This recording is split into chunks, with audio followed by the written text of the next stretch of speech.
Steve, you ready? Call to order the 2017 spring, allegedly, town meeting. First order of business. Oh, wonderful. A lot of long presentations tonight. I'm getting me a stool. First order of business is the reading of the warrant. I, Constable Gerard S. Alterio Jr., hereby certify that I have posted the annual town meeting warrant of May 1st, 2017 on 4/12/17, received by Town Clerk Betsy Sheeran. Betsy will now lead us in the Pledge of Allegiance.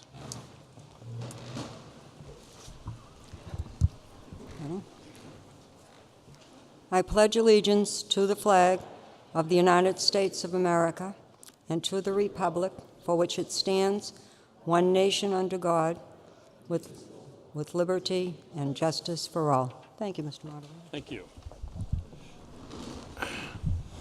How's that, Ian? Got me? All right. For the record, out-of-towners in attendance this evening: Kathy Cheek, Mark Sardella of the Wakfield Daily Item, Dennis Gorman, DPW, Chris Pierce, the buildings manager, Dan McGrath, Wakefield Recreation, I believe, Paul Revis, Maria Serrano, Wakefield School Department, Courtney Wright, and last but not least, Chief Smith.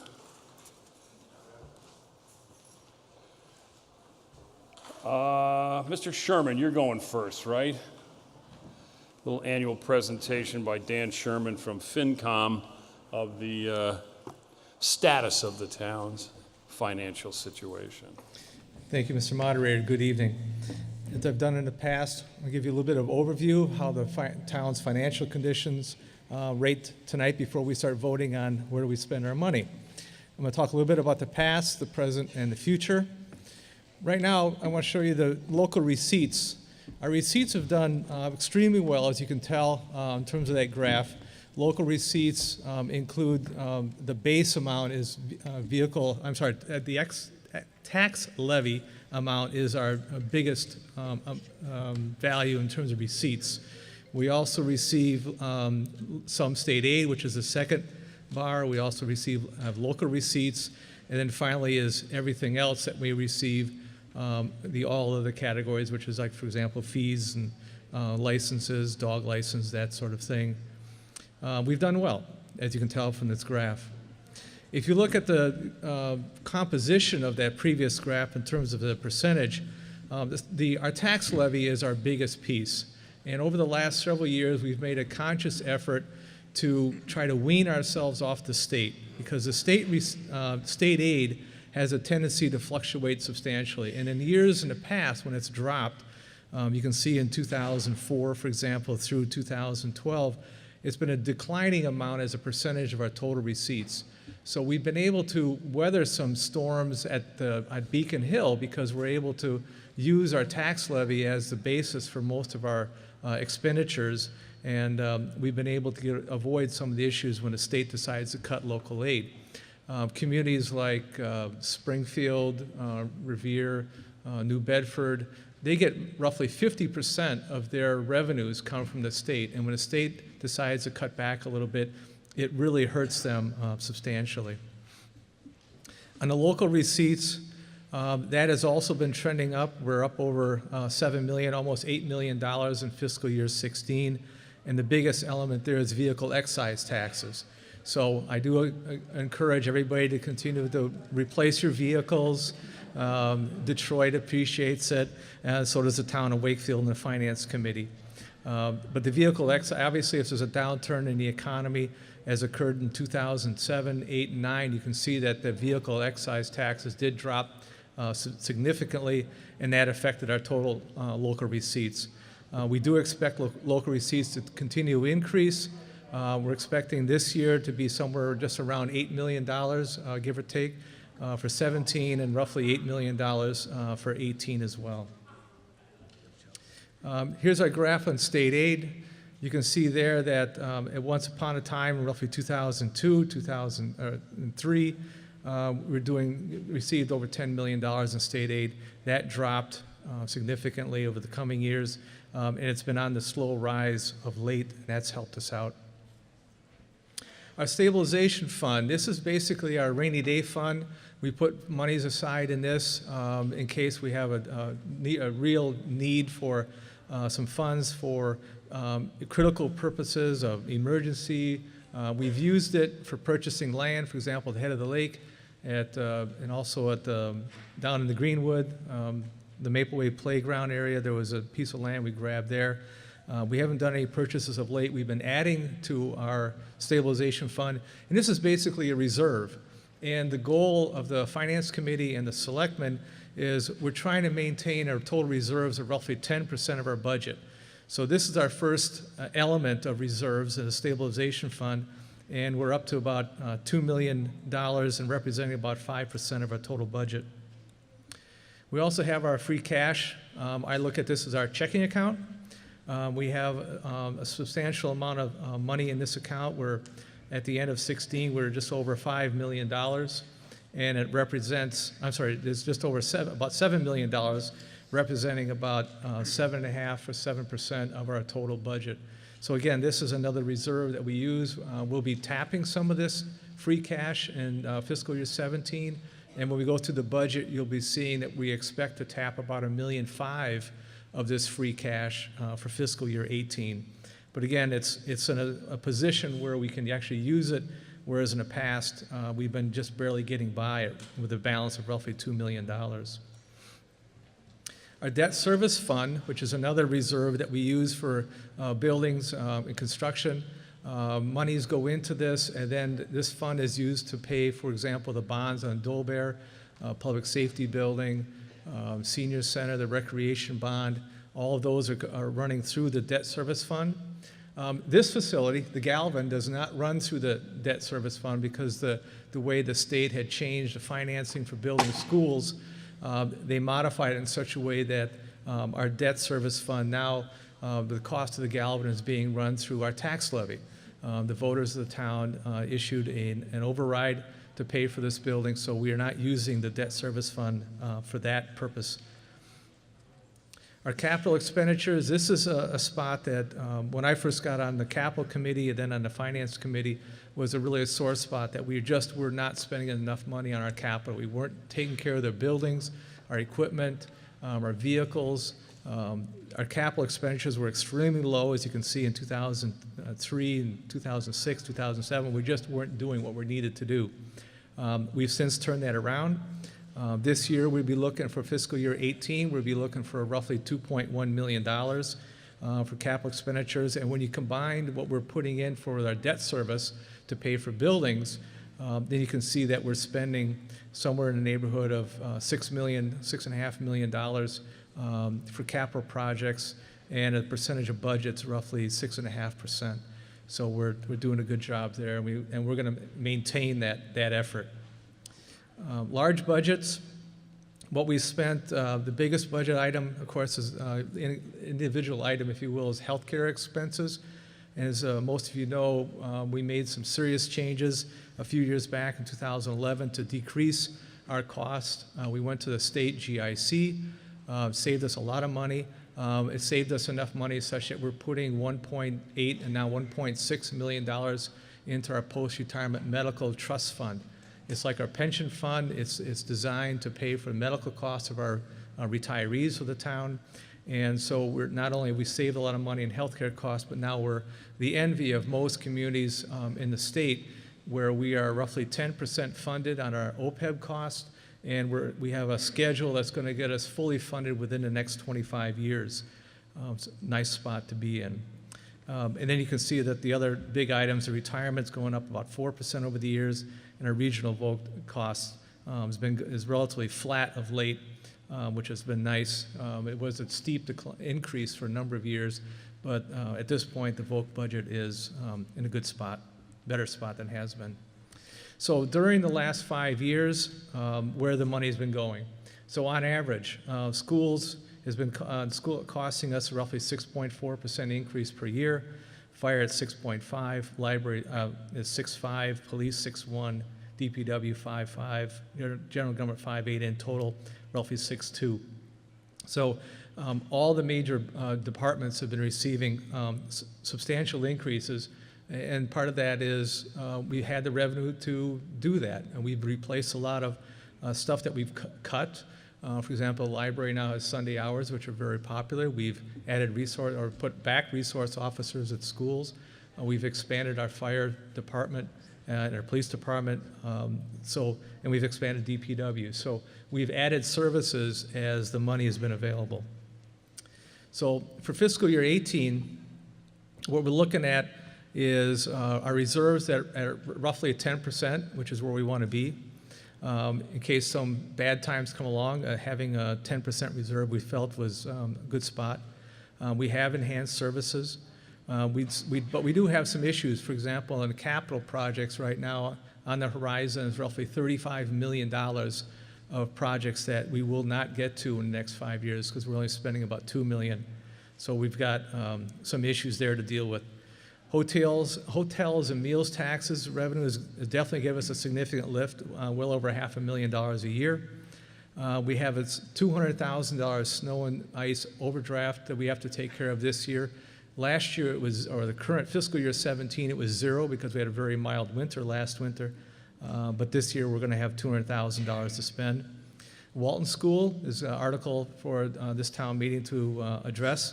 And we also have some issues with the public safety building that we intend to take care of. If you look at what we owe, we have roughly $66 million of debt that we have to pay back in the list of those schools and public safety and so forth up there. Our unfunded liability for retirement is roughly at $63 million. Our OPEB unfunded liability is roughly $79 million. And so we have total liability of roughly $200 million. So although our fiscal condition is very good, we also have some first-class expenditures that we have to address in the near term. For fiscal year 18, revenue, we expect $1 million of new growth. We expect $2.3 million to be added on to our tax levy for property taxes. We got a state aid increase of $683,000 or 7.3 to a total of about $10 million. Local receipts, we're expecting about $7.5 million. Free cash, I mentioned we're going to use about $1.5 million. We expect from the light department roughly $900,000 as a payment. We have available funds withdrawal of about $217,000. SBA payments of $927,000. Debt exclusion for the Galvin School is $2.4, and so our total revenues is roughly $89 million. For fiscal year 18, we're looking to make spending on general government roughly 2.4, public safety 10.7, human resources 0.8, public works 5.8, schools almost 38 million, library 1.6, folk schools at 1.2, 1.7 unclassified, and finally benefits at 16.3. And I should point out on the benefits side, if we move the benefits amounts into the various departments, it would be pretty close to these values. In other words, 2.4 million out of total 78. If you divide that out and you attribute 16 million of the benefits, it would go to general government. So all the departments would increase roughly proportional to their total budget, except unclassified. For capital, what we're going to be spending, 2.2 million there. Debt service is 5.3. Trash collections, $1.8 million. Stormwater, 100,000. Roads and sidewalks, about $300,000.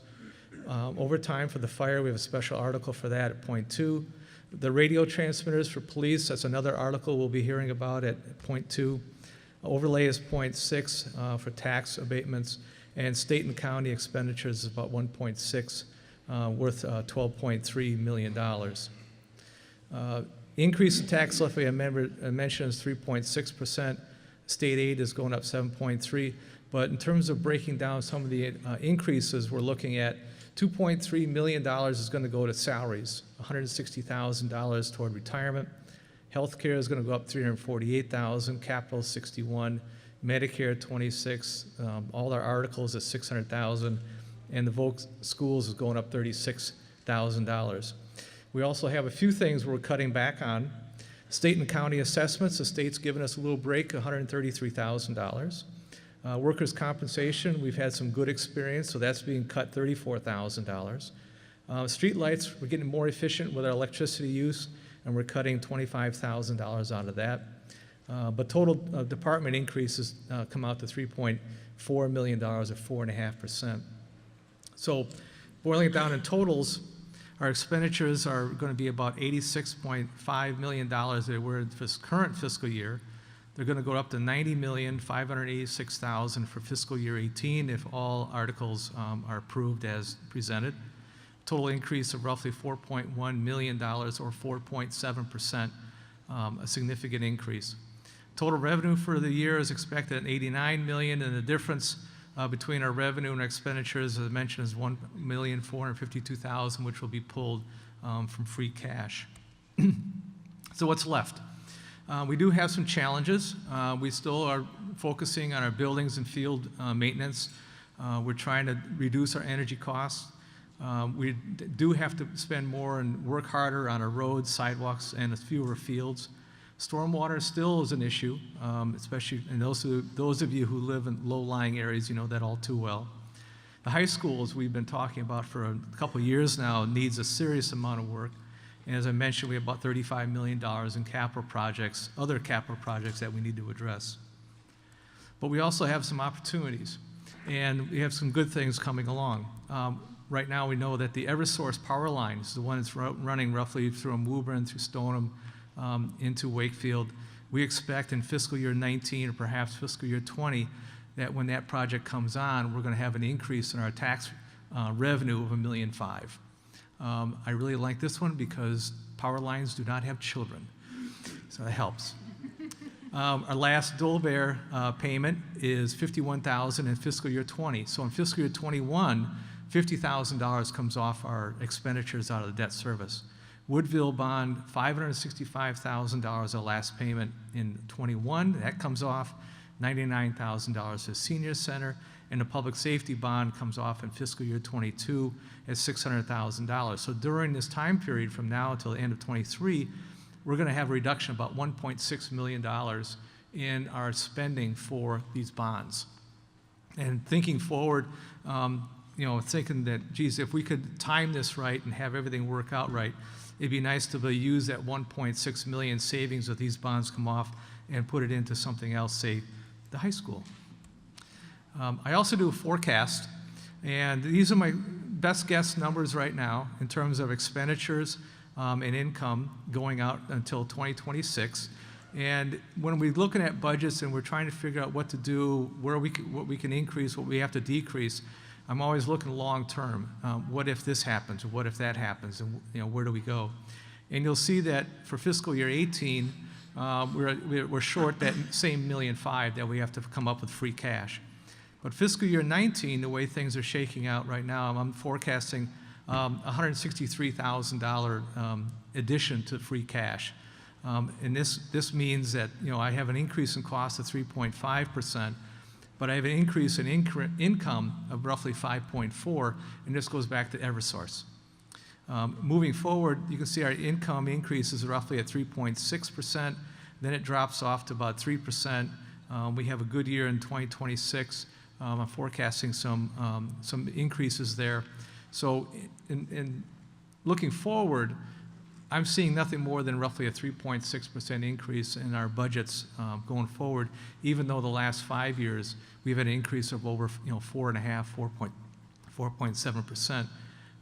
So although we've had some good run, I'm not assuming that will continue into the future. So with that, Mr. Moderator, I'm finished.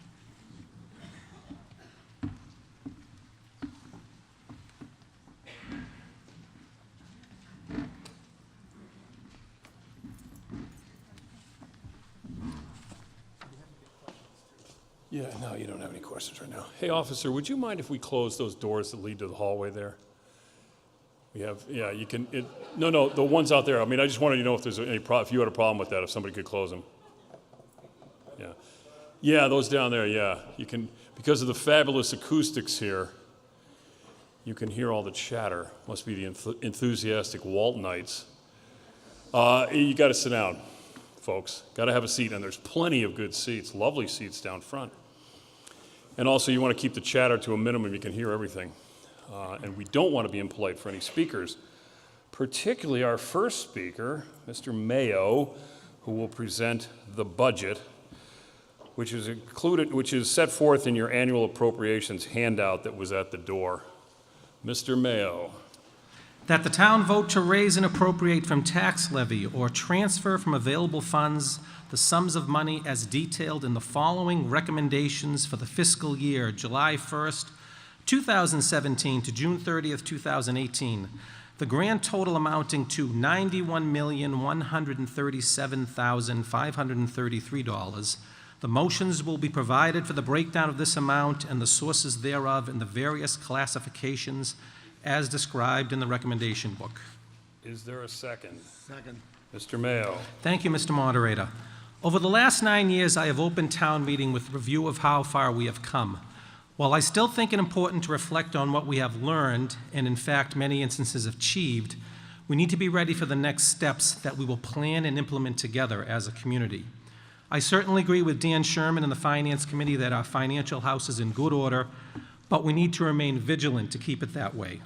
In the interim, we continue to attempt to achieve the best balance between the utilization of tax revenue and the retention of prudent levels of reserves to not only provide the essential services that our citizens deserve, but also to protect our ability to weather the external pressures from the state and federal government. We really can't always control our inbox. On the services end, I remain truly amazed at the quality of work and passion by which our employees tackle the myriad of public issues and needs they face every day. To paraphrase Marianne Williams, an author and founder of the Project Angel Fund, there is work to be done, there are services we need to provide in a better manner, but in every heart there is the power to do it. We certainly appreciate the public's support. I also wish to thank the boards and committees for putting Wakefield first and not getting hung up on partisan divisions. Unfortunately, that cannot be said about the country as a whole, and as well for some of our neighboring communities. Here, it's all about the W, Team Wakefield. As Mayor LaGuardia of New York once stated, there is no Republican or Democratic way to fix a sewer line. And finally, a word about the W, which is something that my board says to me a lot.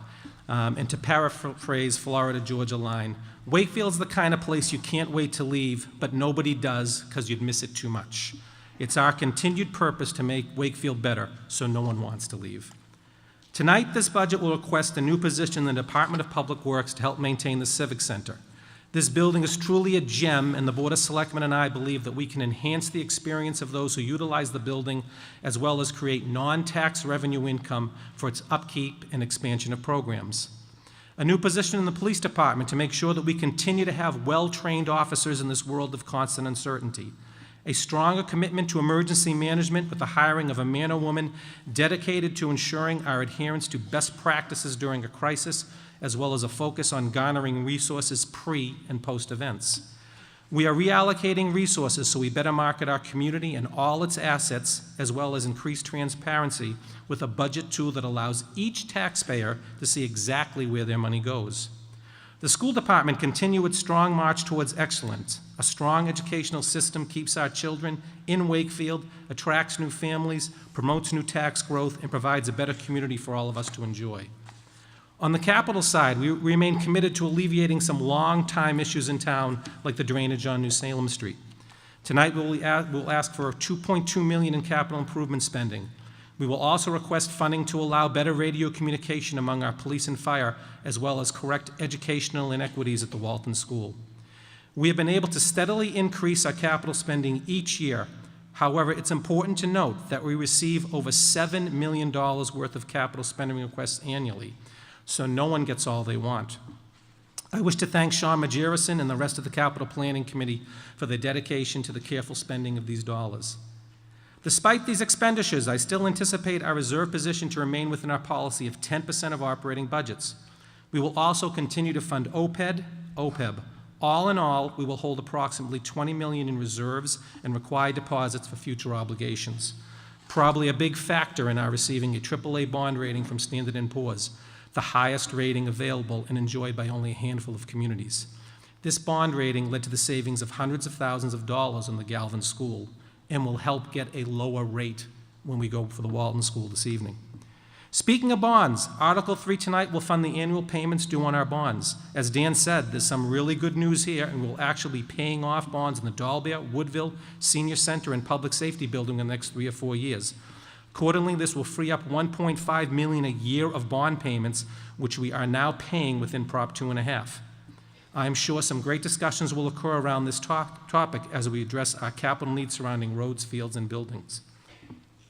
We also need to tackle the economic challenges ahead, especially in the revitalization of Main Street and our business districts. The recent zoning changes designed to allow housing over retail have led to a number of developments on Main, Water, and North Ave. Many citizens are engaged in planning exercises through the MAPC as we continue to implement the best way to market the experience of Wakefield and achieve economic growth. Look for more social media, branding, and messaging here. We need to tell our story. That plan and action steps will be discussed in the months to come. I see our best days ahead, but it will take a lot of hard work by all.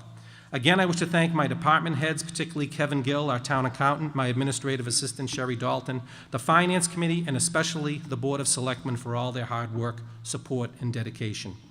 So with that being said, Mr. Moderator, I will move on the general government portion of the budget that the town raise and appropriate the sum of $2,339,638 for general government, and to provide, therefore, that the sum of $3,000 be appropriated by transfer from the Wetlands Protection Act filing fees account to the Conservation Commission Personal Services account, and the sum of $2,336,638 be raised and appropriated from tax levy as stated in the recommendation book.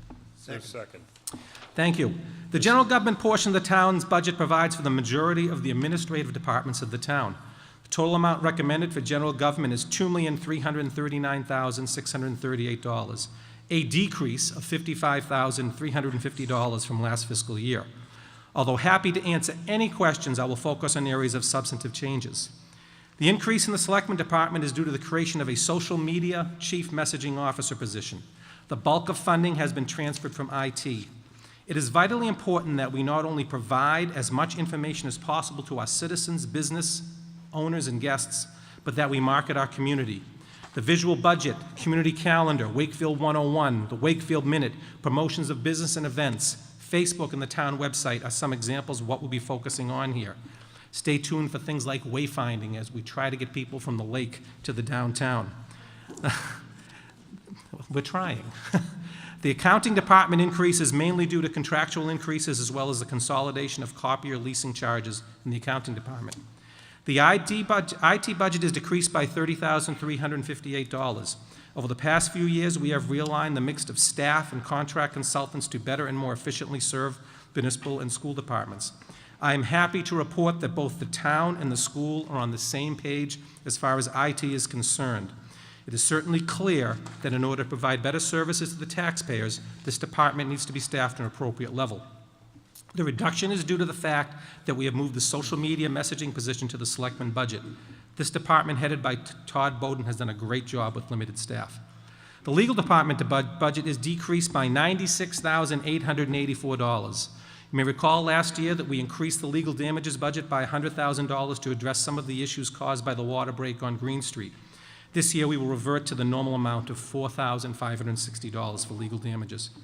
Treasurers, tax collectors, assessors, town clerks, election registration, conservation, finance committee, planning board, and board of appeals offices are all essentially level funded with the exception of contractual and negotiate items. And I do want to thank all those department heads for all the hard work they do there. The election expense budget is decreased due to the fact that there is only one election in fiscal year 2018 as opposed to 3 in fiscal year 2017. The recommendation for the general government portion of Article 1 is $2,339,638, with $3,000 from available funds and $2,336,638 from the tax levy as stated in the recommendation book. Mr. Lehman, FinCom. The Finance Committee recommends favorable action. Any discussion under the first section of the budget? Mr. Mayo. Vote on? Want to vote? Yeah. Want to vote? I vote at the end. No. Vote separately? vote separately. Yeah, all right. All right, you got it. Motion before you is to appropriate for the, general government, $2,339,638. All in favor? All opposed? Motion carries. Protection of persons and property, Mr. Mayo. That the town raise and appropriate from tax levy the sum of $10,600,536 for protection of persons and property as stated in the recommendation book. Second. The protection of persons and property section of the budget for fiscal year 2018 has been set at $10,600,536, an increase of $376,233. The police department budget is $5,290,562. This reflects an increase of $176,545. This budget provides for a police force of 47 police officers, including dedicated school resource officers at the Wakfield Memorial High School, Galvin Middle School, and the vocational school, as well as mission-specific positions with focus on domestic violence, mental health, substance abuse, as well as family-related issues. This year, in anticipation of retirements, we have added a new position so we'll have no lag in training and providing services to the community. It is anticipated that after the retirements, we will not replace one of the retired officers, but will have a trained officer to step in. 68% of the increase is for this officer. Our police department is recognized by the Commonwealth of Massachusetts as an accredited police department. Only 20 or so departments in the states are so distinguished. I believe that not only is the accreditation a testament to the high quality and ideals proffered by the chief and his entire corps of officers, but has been helpful in obtaining grants, as well as adopting best practices for the day-to-day operations designed to better serve the public while reducing the risk of lawsuits. We owe a great debt of gratitude to the police chief and his department. The fire department budget is $4,820,043, an increase of $147,627. The increases are in contractual and negotiated areas, as well as $55,000 for the overtime line item. In order to maintain both fire stations, we often have to bring firefighters when someone is sick, injured, or out on military duty on overtime, so each apparatus is properly and safely manned. Article 10 tonight will address that fact for this year, as a number of firefighters were out. I'm happy to say that this budget continues to include the fire prevention officer position, maintains the Greenwood Fire Station, as well as our continued best practice by ensuring that an officer is manning each piece of equipment. I continue to believe that the full staffing of the department will lead to reduction in overtime expenses and will produce savings and provide better service to the citizens. The remaining areas of this section remain unchanged. The recent number of fires, while tragic, is a sound reminder of how important this department is to the safety of the town. We are grateful for the good work that they all do. Emergency management is increased by $41,528. The bulk of this increase is to cover the cost of the emergency manager position.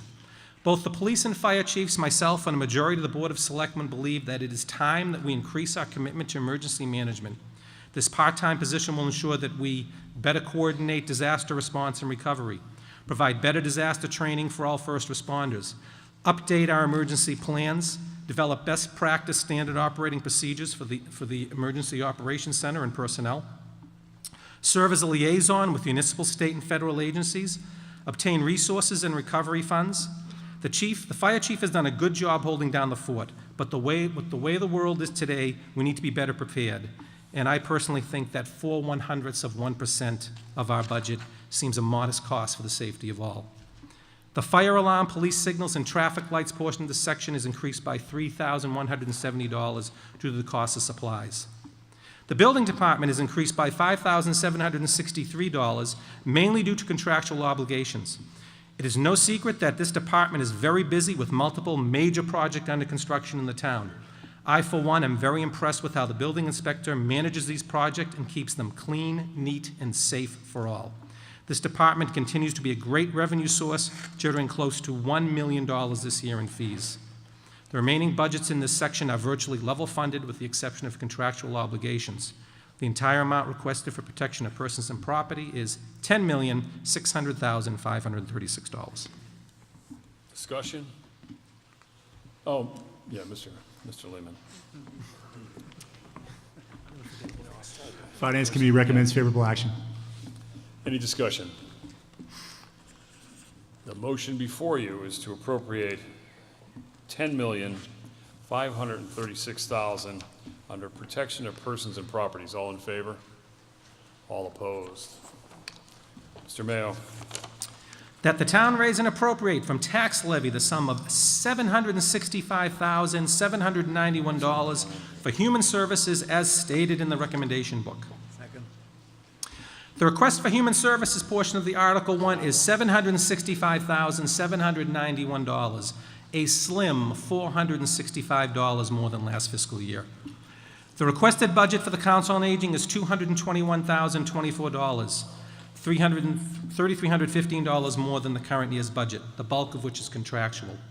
This budget also reflects a movement of $1,000 from personal services to materials and supplies to cover the cost of the van drivers. These are the drivers that take the seniors to appointments and shopping and what have you. Kudos to Judy Luciano, our very talented director, for finding money in her existing budget to handle this issue. The Council on Aging services approximately 5,000 citizens of Wakefield 60 years of age and over. The council works with older adults and families to provide the latest information related to seniors as well as providing the needed services for them. Education seminars on subjects ranging from insurance, Medicare, estate and financial planning, to exercise classes, health presentations, biweekly blood pressure checks, podiatry clinics, and cholesterol screenings are offered to educate and promote healthy living. Transportation services are also available to medical appointments, shopping, and center activities. The Congregate Meals site offers a daily balanced meal in a friendly social setting. Social activities such as travel, card games, special events, and volunteer opportunities promote the continued socialization and participation of the town's senior residents in the community. To provide all these services, what amounts to a very small portion of our overall budget, is quite a testament to the staff and our director, Judy Luciano. The Board of Health budget is recommended at $213,952, an increase of $8,558. This increase reflects the fact that Reading has opted out of the partnership we had formed with Melrose. I like to rub that into the Reading Town Administrator when I get a chance. I'm also most grateful for all of the work done by this department, especially in the areas surrounding the health and wellness of the community. This department is working on providing walking and bike routes, as well as analyzing how to better provide for the mental well-being of all our citizens. Maybe some of you went to the In Plain Sight program, where you can look for things to check with your children regarding drug abuse and what have you. Very important department. The recreation budget is increased by $1,945 in the personnel area. Embedded in that number is the fact that I've requested our recreation director, Dan McGrath, to manage the operations at the Civic Center. The programs offered in Wakefield Recreation keep growing and growing, so I encourage to check out the website and to take advantage of these programs. And I have to say that the synergy between our rec department and the athletic department at the schools and the after-school program is absolutely unbelievable. There are great things going on for our kids in Wakefield, and I'm very proud of these guys that are doing it. The veterans budget is decreased by $13,380 to $242,407. This budget better represents actual veteran benefit costs at this time. The Veteran Benefit Department administers payments to recipients of hospitals and medical benefits, as well as ordinary subsistence benefits. The town is reimbursed up to 75% of these costs by the Commonwealth of Massachusetts. The collaboration with Melrose and Saugus has provided a department which is doing much more for our veterans at a lower cost. A special thanks to our Veterans Advisory Board for keeping that going. This board continues to assist in the outreach effort to provide the best possible service for our veterans. I recently had the opportunity to meet Francisco Urena, the Secretary of Veteran Services for the Commonwealth of Massachusetts, and he mentioned to me that the name of Wakefield is often brought up in the State House as an example of a community which cares about its veterans. So kudos to Alicia Redden and Karen Burke and the whole staff over there. They do a great job. The total recommendation for Human Services section of Article 1 is $765,791, all from tax levy. Mr. Lehman. Finance Committee recommends favorable action. Discussion on the motion under Human Services. Mr. Lieber. Good evening, Daniel Lieber, 1 Elm Street. Hopefully a quick question. With the pending opening of Brightview at the beginning of next year, will that require additional services that may impact the Council on Aging budget? I don't think so off the bat, but we are already meeting with them, and they're meeting with our staff to discuss those things. I don't anticipate that. I expect some sharing of services, but we will keep our eye on that, Dan. So thank you. Thank you. Next speaker. Hi, I have laryngitis, so bear with me. I wasn't sure what you said about... And you are? Pardon me? And Nancy Claire. And where do you live? I live in Wakfield on Avon Ave. There we go. Okay? Okay. All right. As far as the veterans, did you say you were decreasing their budget?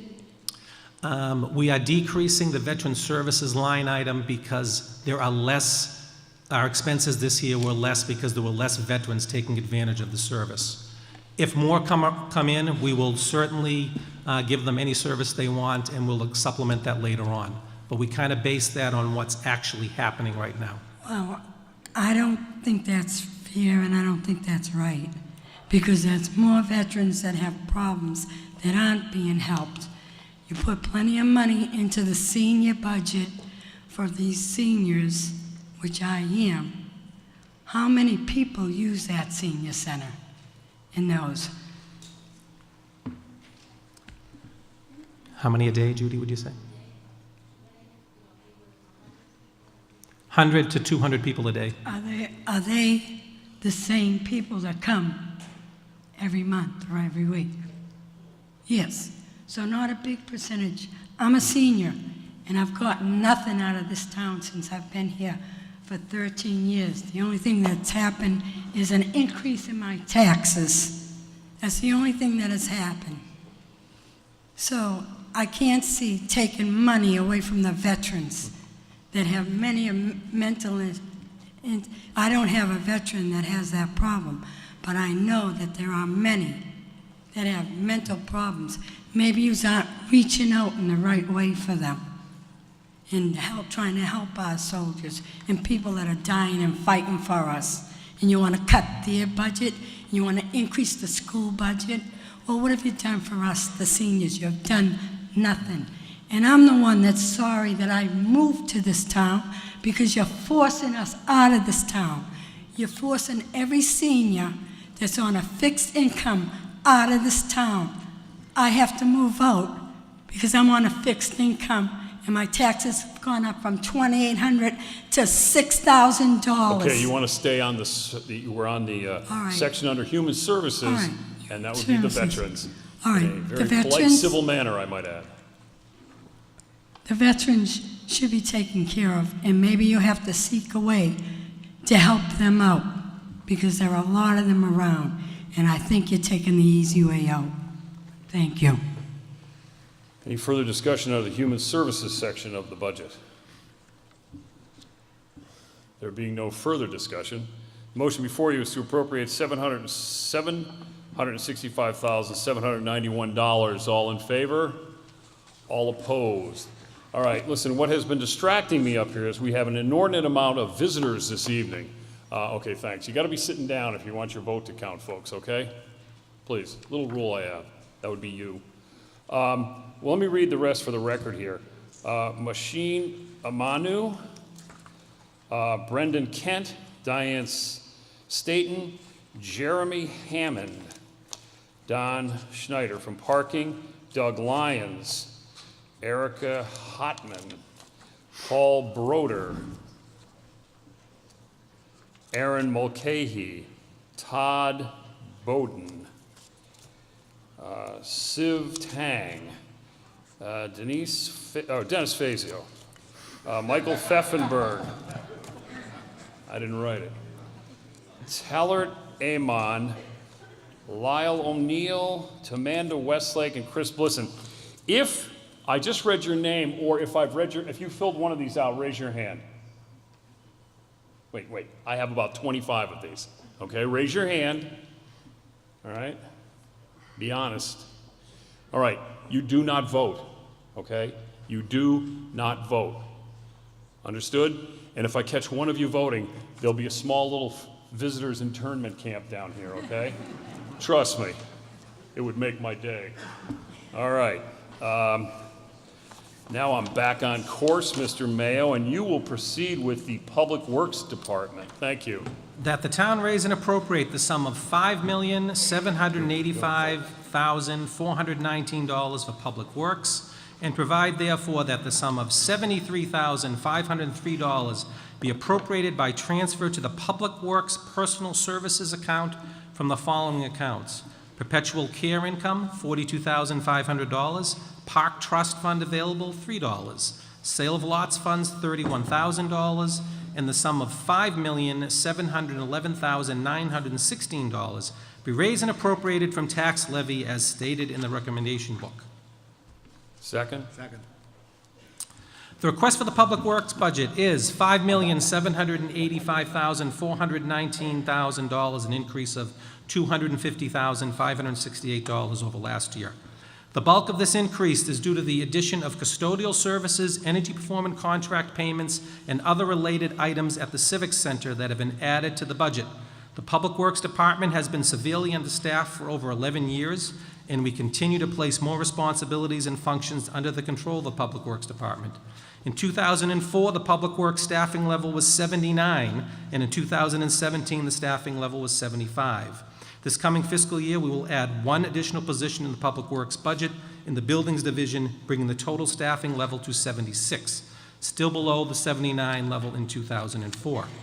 The snow and ice budget request is $750,000 and does not change from fiscal year 2017.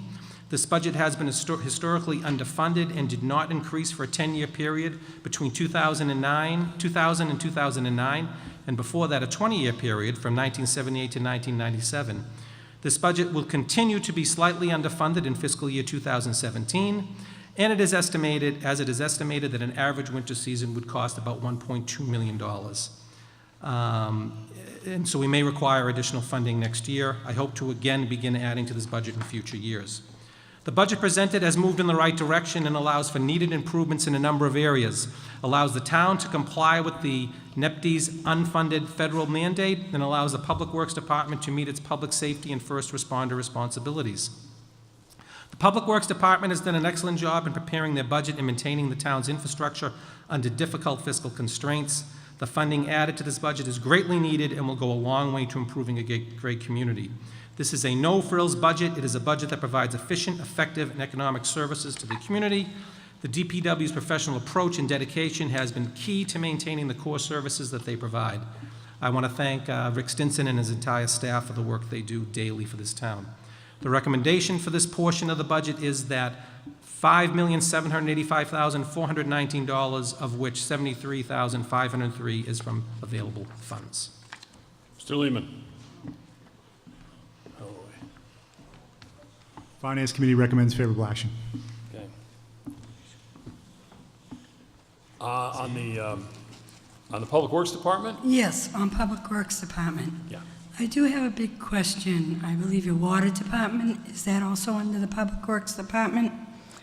All right, I guess I've had a few incidences with the people that work there and run the department. I've had a problem because when they read the water bills, and you're supposed to know when you're supposed to get the bill, that's when I've been told. But sometimes you might get your bill after 120 days. Last time it was 80 days, and I think there should be something done about that because you just come and install new meters every 2 years. It's a big expense, and there's a lot of problems going on. Okay, Mr. Stinson, can you answer that? I'll allow that question briefly. Yes, I did No, want- I'm speaking now. Excuse me. Big rule, I'm speaking. All right. All right, Go Mr. ahead. Stinson, well then listen. am. Can you answer that question? And I'm going to allow it. That seems to be more of an individual service problem than a general question. But if you can answer it, Mr. Stinson, generally, thank you. We're in the process of changing all meters. We have not completed all of those yet. We hope to have that completed by the end of this year. And so what happens is when you go out now, we're reading manually. That will change to a more automated process. So that will get it more on a time frame to where it's a 90-day period all the time. Okay? All right, but But we haven't changed meters every 2 years. We've 6 changed. years. We haven't changed them, many of them in 15 years, and we're in the process of changing them all. Well, I've lived here 13 years, and they've changed it twice. They might have changed it if you came in and had an issue with your water bill. They might have taken out the meter to evaluate that meter and test it. No, because they put a lower one in that they did to everyone. Now they put a higher one in. And the fact that my problem with my water bill, I don't know if I should speak to you personally, because I've had You it should all. come in because you wouldn't. I did. I was Well, in there okay, today. you need to address that on, your personal water bill needs to be addressed. But it's a Mr. public let me works finish. issue. Yeah, well, your personal individual, yes, it is. It's a And public you've asked your work issue. question. It affects and he's- everyone. You know, we're not gonna do it this way. You've asked your question, and it seems to be that that's something that you would have to bring in evidence of your personal water bill down to the departments individually. We're not gonna discuss your individual water bill Excuse right me, now. it's- No, it- excuse me. It concerns everybody's water bill, not just mine. What aspect? If you get a bill that comes in and it's 100 and something days, maybe that time frame, you don't have all that money to pay for that bill.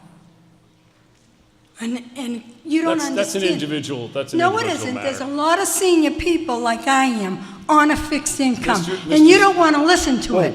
No, that we agree on. No.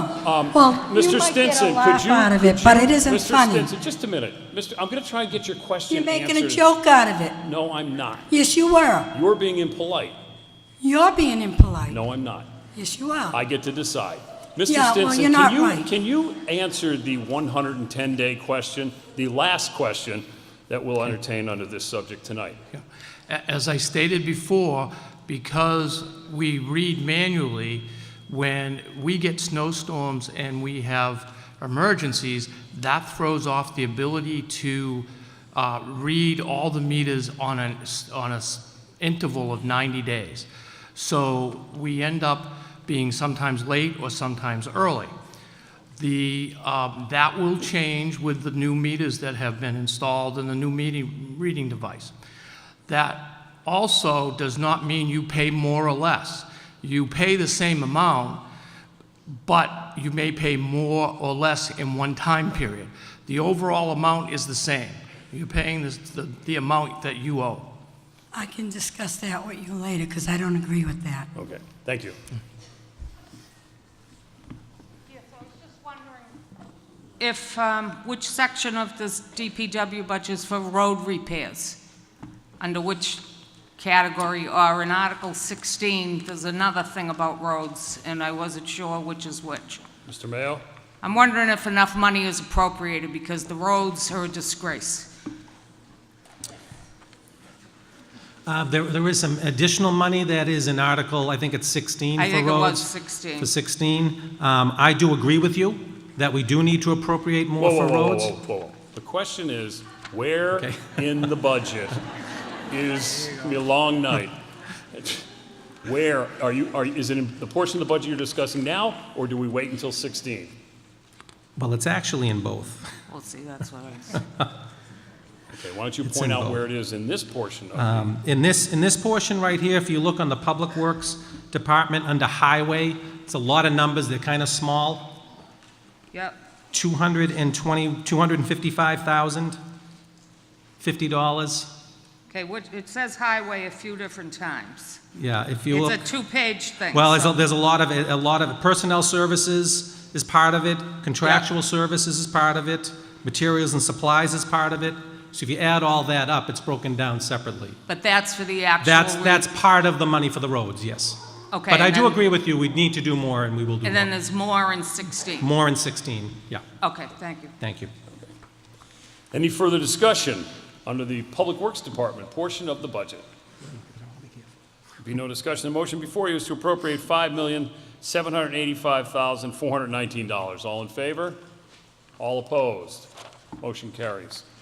Public Works Enterprise Department, Mr. Mayo. That the town raise and appropriate the sum of $12,831,577 for Public Works Enterprise Departments, and to provide therefore that the sum of $4,934,732 be appropriated by transfer from water receipts to the various Water Division budget accounts listed in the recommendation book, and the sum of $7,896,845 be appropriated by transfer from sewer receipts to the various Sewer Division budget accounts listed in the recommendation book.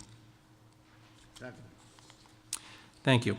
The Water and Sewer Divisions are self-sustaining departments and are not part of the tax levy. These two budgets are well-structured and ensure that we continue to maintain and improve our water sewer infrastructure and provide safe drinking water. The major increase in the Water Division budget is the MWRA assessment charge increase of $322,634. It is important to note that the MWRA water assessment represents 44.4% of the Water Division budget. The final MWRA assessment will not be set until late June and may increase or decrease depending on the final MWRA budget that is adopted. The Public Works Department has done an excellent job in minimizing increases in this budget in their portion. In the sewer side, the major increases in this budget relate to the MWRA sewer assessment, which has increased $272,354. In fact, without the MWRA's increase, the sewer portion of our budget would have increased a mere 0.1%. It is important to note that the MWRA sewer assessment represents over 77% of the total sewer budget.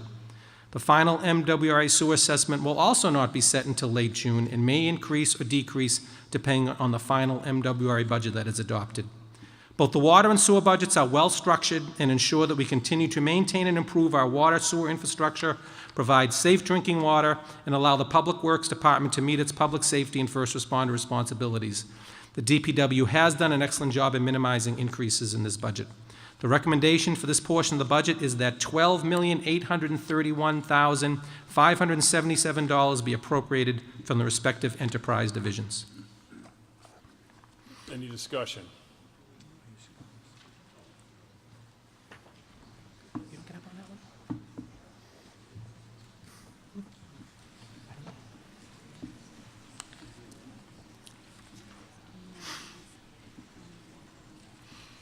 Nancy Claire again. Mr. Mayo, as far as the sewer and MWRA, has anybody in this town ever made any kind of suggestion that the sewer budgets just don't come out of the four counties that it does? Because everyone in Boston that works in Boston pollutes the water, but we're paying for it. Has anybody ever stepped up and said, let's do something, let's try to help our people and fight, make it, everybody in the state pay, every county, every city? Why is it just a handful of cities? Why doesn't anybody speak up to that? I think people have spoken up on this many times over the years to no available, and it is unfortunate that it's a handful of communities that pay it. I agree with you 100%. Have we spoken up? We have many. Whoa, let him answer. Yes, many times over the years we have.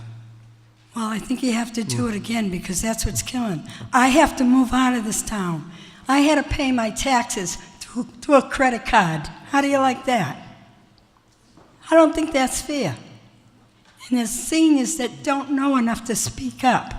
So I have to play Peter to pay Paul. And it's not just me.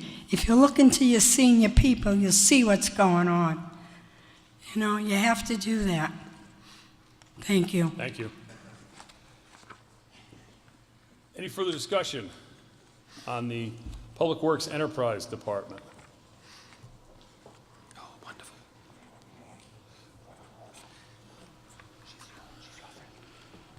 Hello, Bauman Delaveau, B8 Cyrus Street. Yeah, I had a couple of questions. This budget, you said, is sort of self-supporting, correct? Correct. Okay. does this pay for the actual water that's used? Correct. It does. Okay. In the last fiscal year, how much was left over after everything was paid for? I'm going to ask Mr. Stinson to answer that.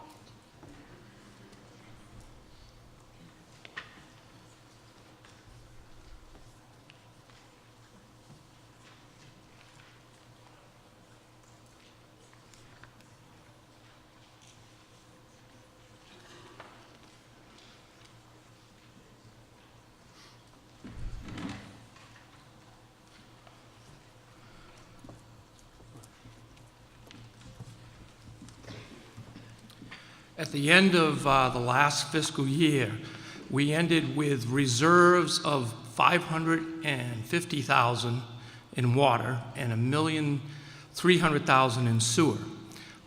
Those reserves are then used for capital projects that come up that need to be completed in the next year, which are voted on here at town meeting.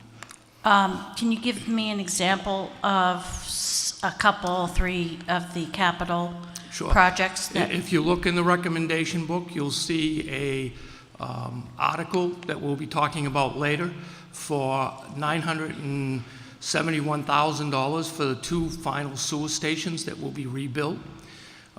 You'll see 3 articles on water, one for the treatment plant, one for water mains, and one for the pumping station up on Sydney Street. And then we don't use all of that balance because what impacts, we need a reserve there that will take care of any, if the consumption's down and we don't bring in enough revenue, we still need to pay the bills that come up. So we keep an amount there for a reserve. Is there a specific amount that you have to keep for reserve? We should probably have, similar to the town side, we should probably have a couple $1 million in each account in case there was an emergency that, because there could be an emergency that requires that amount. Unfortunately, our rates aren't high enough to provide that type of reserve. Okay, so are any of the reserves for water and sewer ever used for any non-water or sewer project? No. Okay, so if you don't use the reserves for emergencies or any of the sewer stations that you just outlined, what happens to that money? It would either stay in the reserve or in prior years when there was some money available, it would be used to offset the rate. Offset the rate. When was the last time that happened? Roughly. No, maybe 5 years ago. Okay. I'm guessing. I can't remember when that was. Okay, because it seems to me with so many reserves and with all the questions that people seem to be having with their water bills and their sewer bills and the rates and so on and so forth, that has anyone looked at regularly using some of these reserves to help people out with their rates? We look at it every year, but we also look, the water industry is the most heavily regulated industry we have. So we need to meet the requirements of the water industry. So that is priority number one. And then if there's money left over, we look at, hey, can we use that to lower the reserves? Once these articles, if they're appropriated tonight on the water side, there'll only be probably $125,000 left in the reserve.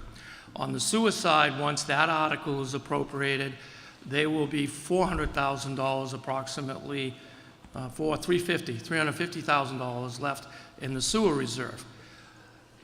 If consumption ends up lower and we have to utilize that money, there's probably not enough in the water side.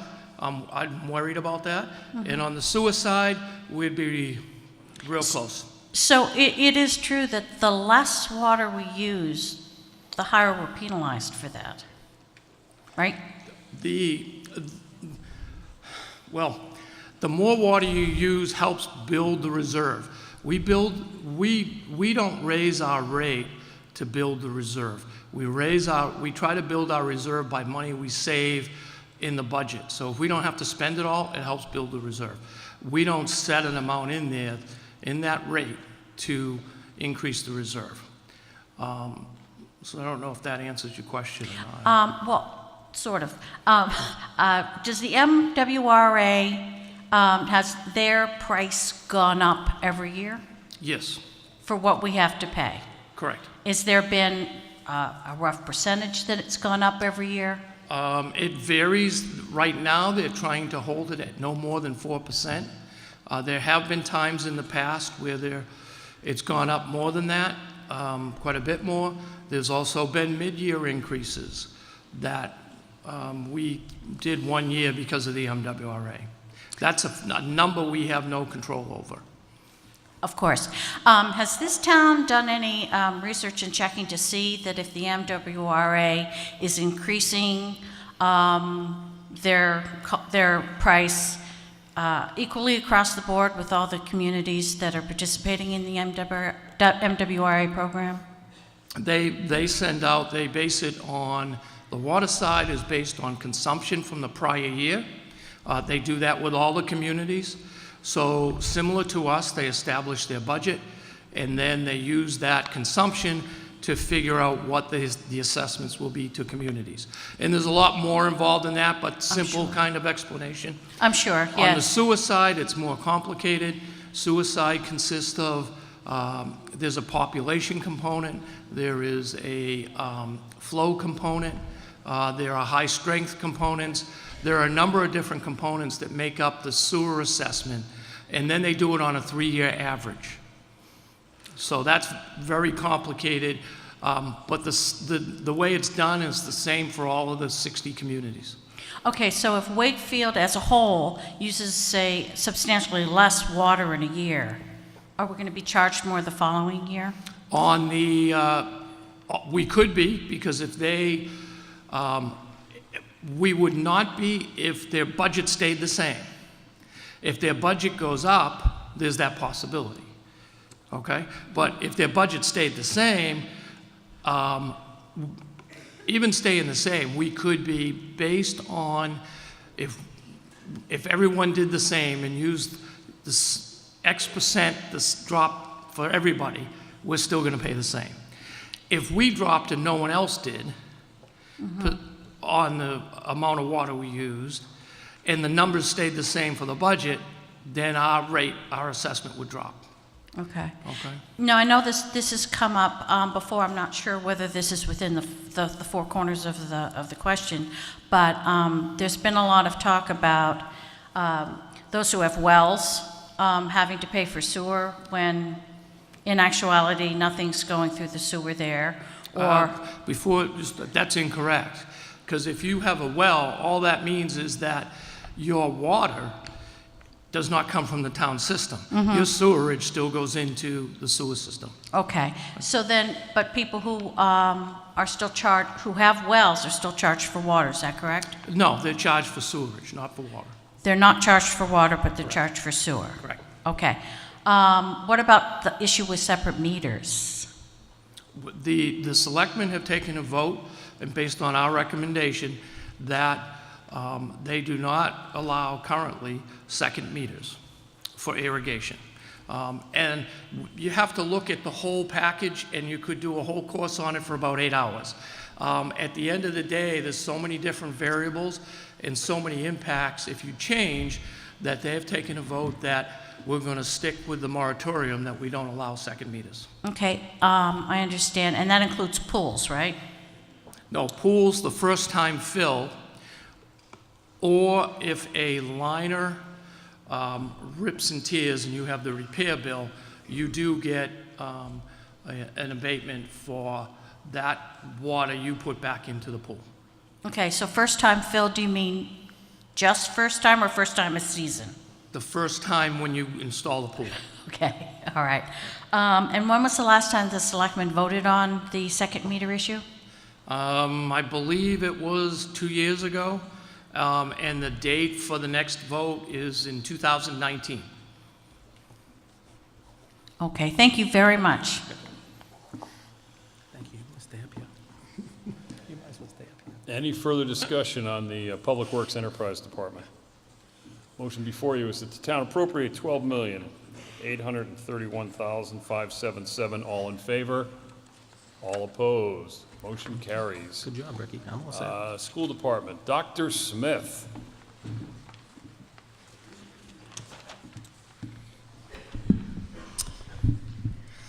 That the town raise and appropriate the sum of $38,040,265 for the school department, and to provide therefore that's the sum of $112,000 be appropriated by the transfer to the school department contractual services bus transportation allocation from the offset receipts 2017 bus transportation user fees, and that the sum of $37,928,265 be raised and appropriated from the tax levy.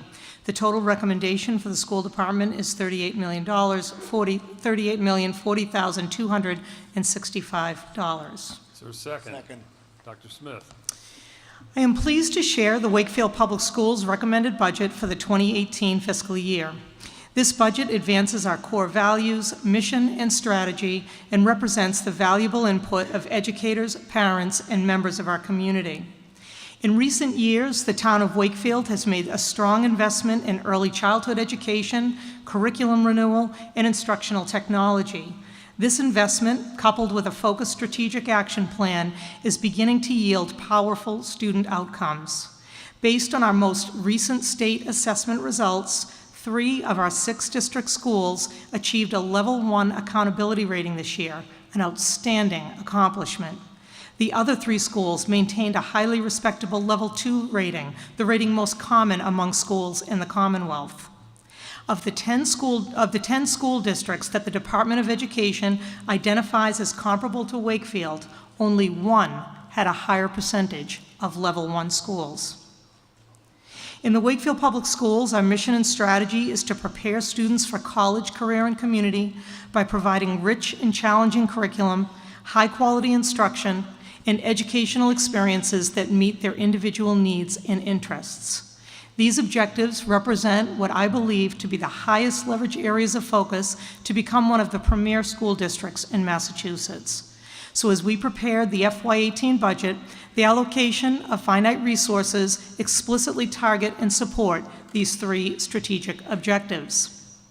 The FY18 budget achieves the 3rd and final step of our district technology plan to establish long-term sustainable student and teacher device replacement within the school department budget, realizes the ideal team environment for student learning at the Galvin Middle School by eliminating split or odd-numbered teacher teams, ensures optimum class size for math instruction at Wakefield Memorial High School while maintaining our robust menu of advanced placement math courses, addresses critical support needed for the growing social, emotional, and behavioral issues among student populations, reinforces district-wide student academic intervention services to support students who are struggling, enhances teacher professional development that targets new curriculum and the use of instructional technology tools, and places value on world language curriculum and programming. Also, the participation numbers and competitive success of our extracurricular programs in athletics, art, music, and theater are second to none. In this budget, we signify our commitment to the holistic development of our students by taking a first step in reducing activity fees for students by 20 to 25%. To make space for these important outcomes while maintaining a goal of fiscal responsibility, We took to the task of carefully examining each line from the FY17 budget, cutting where we could, creatively reorganizing resources, identifying new or increased revenue streams to offset budget additions, and thinking strategically with multi-year planning. We are truly in an unprecedented time of progress as a school system, and I am proud to share an FY18 budget that allows the Wakefield Public Schools to continue on this path to excellence. I would like to express my sincere appreciation and gratitude to the school committee, Town Administrator Steve Mayo, the Board of Selectmen, Finance Committee, and our community for your ongoing support and commitment in providing the highest quality education to the children of Wakefield. Mr. Lehman. The Finance Committee recommends favorable action.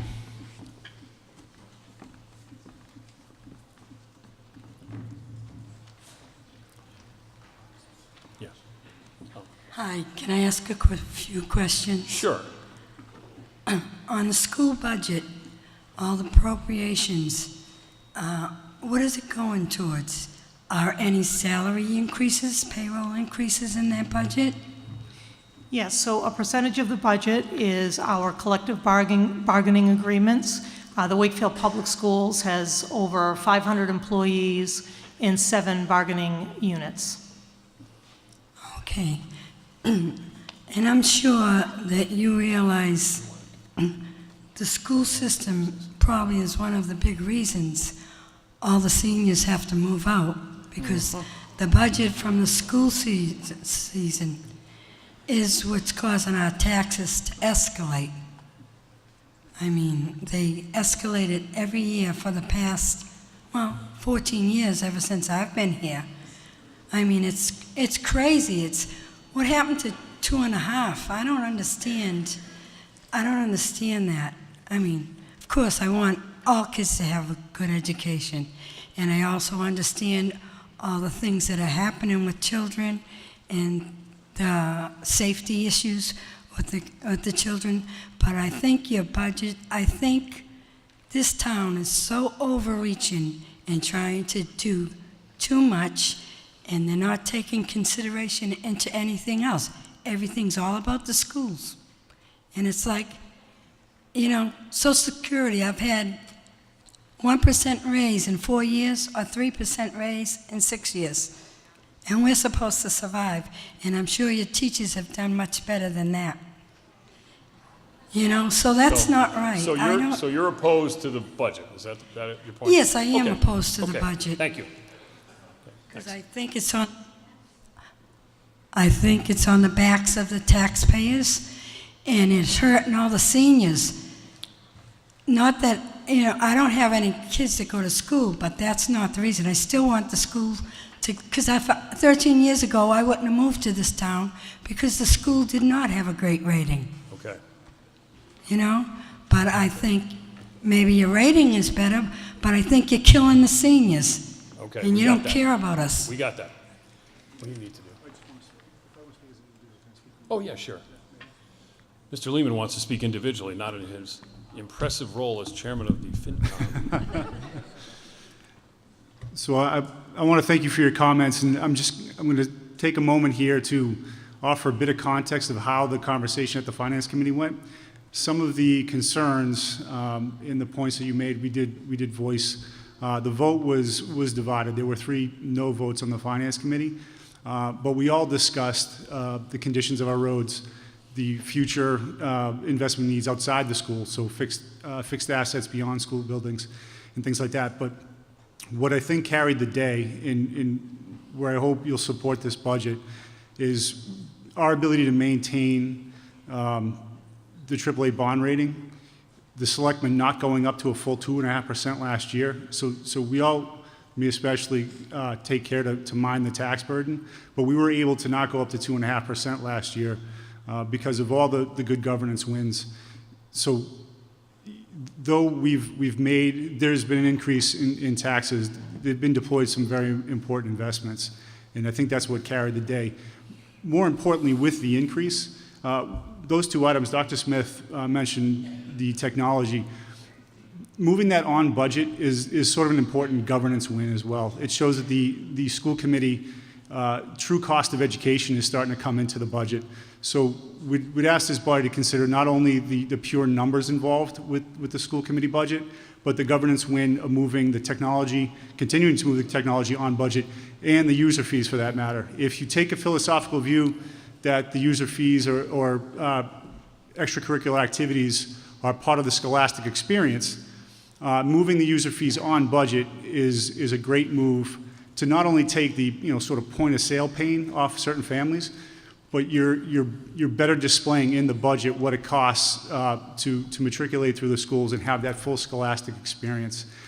Our forecast, as Dan expertly laid out, and anyone who watched our WCAT show will know, I made this point. His forecast has been very reliable lately. So with our future year forecasts being as strong as they look, supporting this budget will go a long way to help putting the final missing pieces, if you will, into the school strategy. Having a race car is great, not so great if you don't have all the gears and instruments behind it. So we're hoping that with this implementation in this year, the schools are well on its way. Perhaps we can do some future things outside the budget, to your point. But one of the big takeaways was the selectmen, with our full support, didn't go up to 2.5%. So we do have the tax impact in mind, as well as the service enhancement for the schools, and I hope that helps a little bit. In the West. Christine DeFelice, 33 Lawrence Street. I would like to vote no on this budget also. And I think that the school committee made a promise a while ago when they got a big giant 11% raise that the next 2 or 3 years they would keep it at 4%. And I would like to see this budget now reduced to 4%. They made a promise. They have now reneged on it. And I think everybody should hold them accountable. I am all for public education. My kids went through the schools and everything else. But there has to be an end.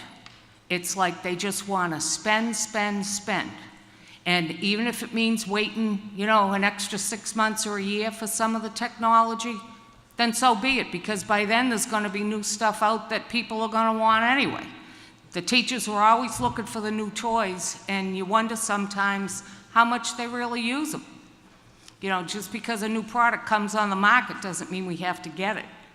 So I guess I'd like to make an amendment to this budget or a motion. I'm not exactly sure about the procedure, but to reduce it by 4%. Okay, you have to, you want to make a motion. You have to come down and write that motion out with Mr. Mullen. Okay, and then take that money and put it in the roads budget. Oh, okay. That's, can you do that?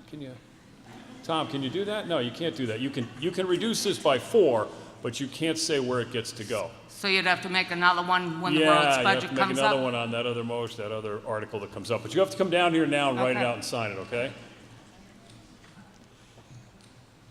We play some music now while we wait? I'll start to sing? No. Yeah. I just wanted to ask... No. Oh. We have a motion on the floor. Oh, I'm sorry. Yeah, everybody's on hold. Might as well be his thing. What? Did you say 4 nights? I know.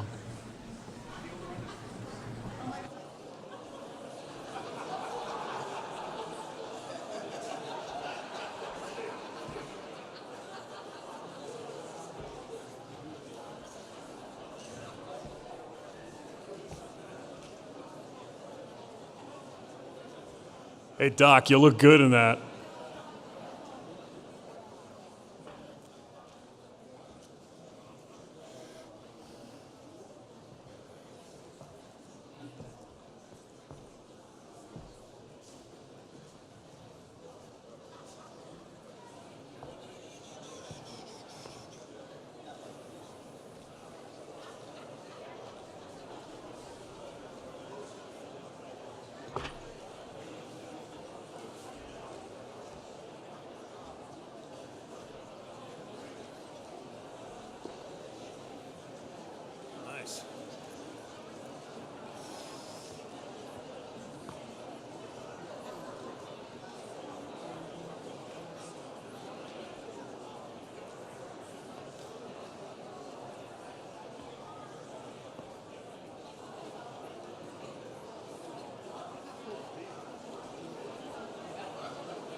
Okay, ready? Back in action, folks. Okay, now, understood that when this motion is made, you only, if somebody wants to speak on the motion, they can only speak on this motion, not the main motion, okay? Not the whole budget, this motion. And you only get to speak for 2 minutes, and I'm running a very precise timer here. The motion before you is to amend the tax levy portion of the school budget to $37,623,217. I assume that's 4% reduction? It's the right number that she wants to reduce it to. Okay. Do not question Mr. Sherman. Does anyone want to speak on the motion before? Yes, I would. I'm sure you will. Go ahead. Well, I wish I was smart enough like that lady to present something like that. Okay. But the fact that... Okay, you're on the motion here. I'm on the motion. Go. And I believe the motion, I believe the school has been building up and giving too much money. And I believe they're taking off an arm of everybody to do this. And I think that the money could be appropriated in other places to help everybody. Thank you. Okay. Anybody else on the motion? No, wait. Are you going to speak as Dan Sherman? Why don't you wait until after these questions? You might be able to answer them. Okay. Brahma Delavolpe, Cyrus Street. I support the motion. I've been an educator my entire adult life. I don't think this is a question of wanting or not wanting to educate our kids or giving our students the best opportunity and attracting and retaining good teachers. We all want that. That's not the issue.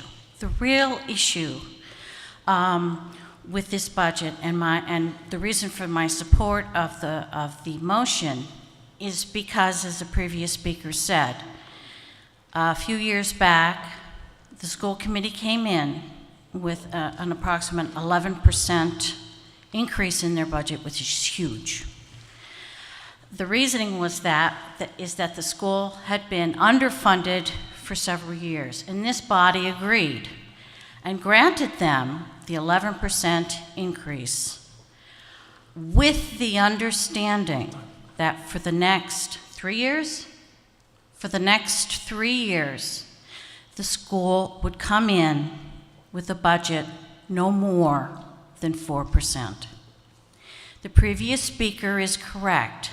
The school committee has now breached that promise. I do not think that it is necessary to increase the budget beyond what they promised. So if next year the school committee comes in with another over increase, what are we to believe? I believe that this actually is a breach of trust, because people in this body voted to give the 11% increase with the understanding that you would come in at 4% or under, and you have not done that.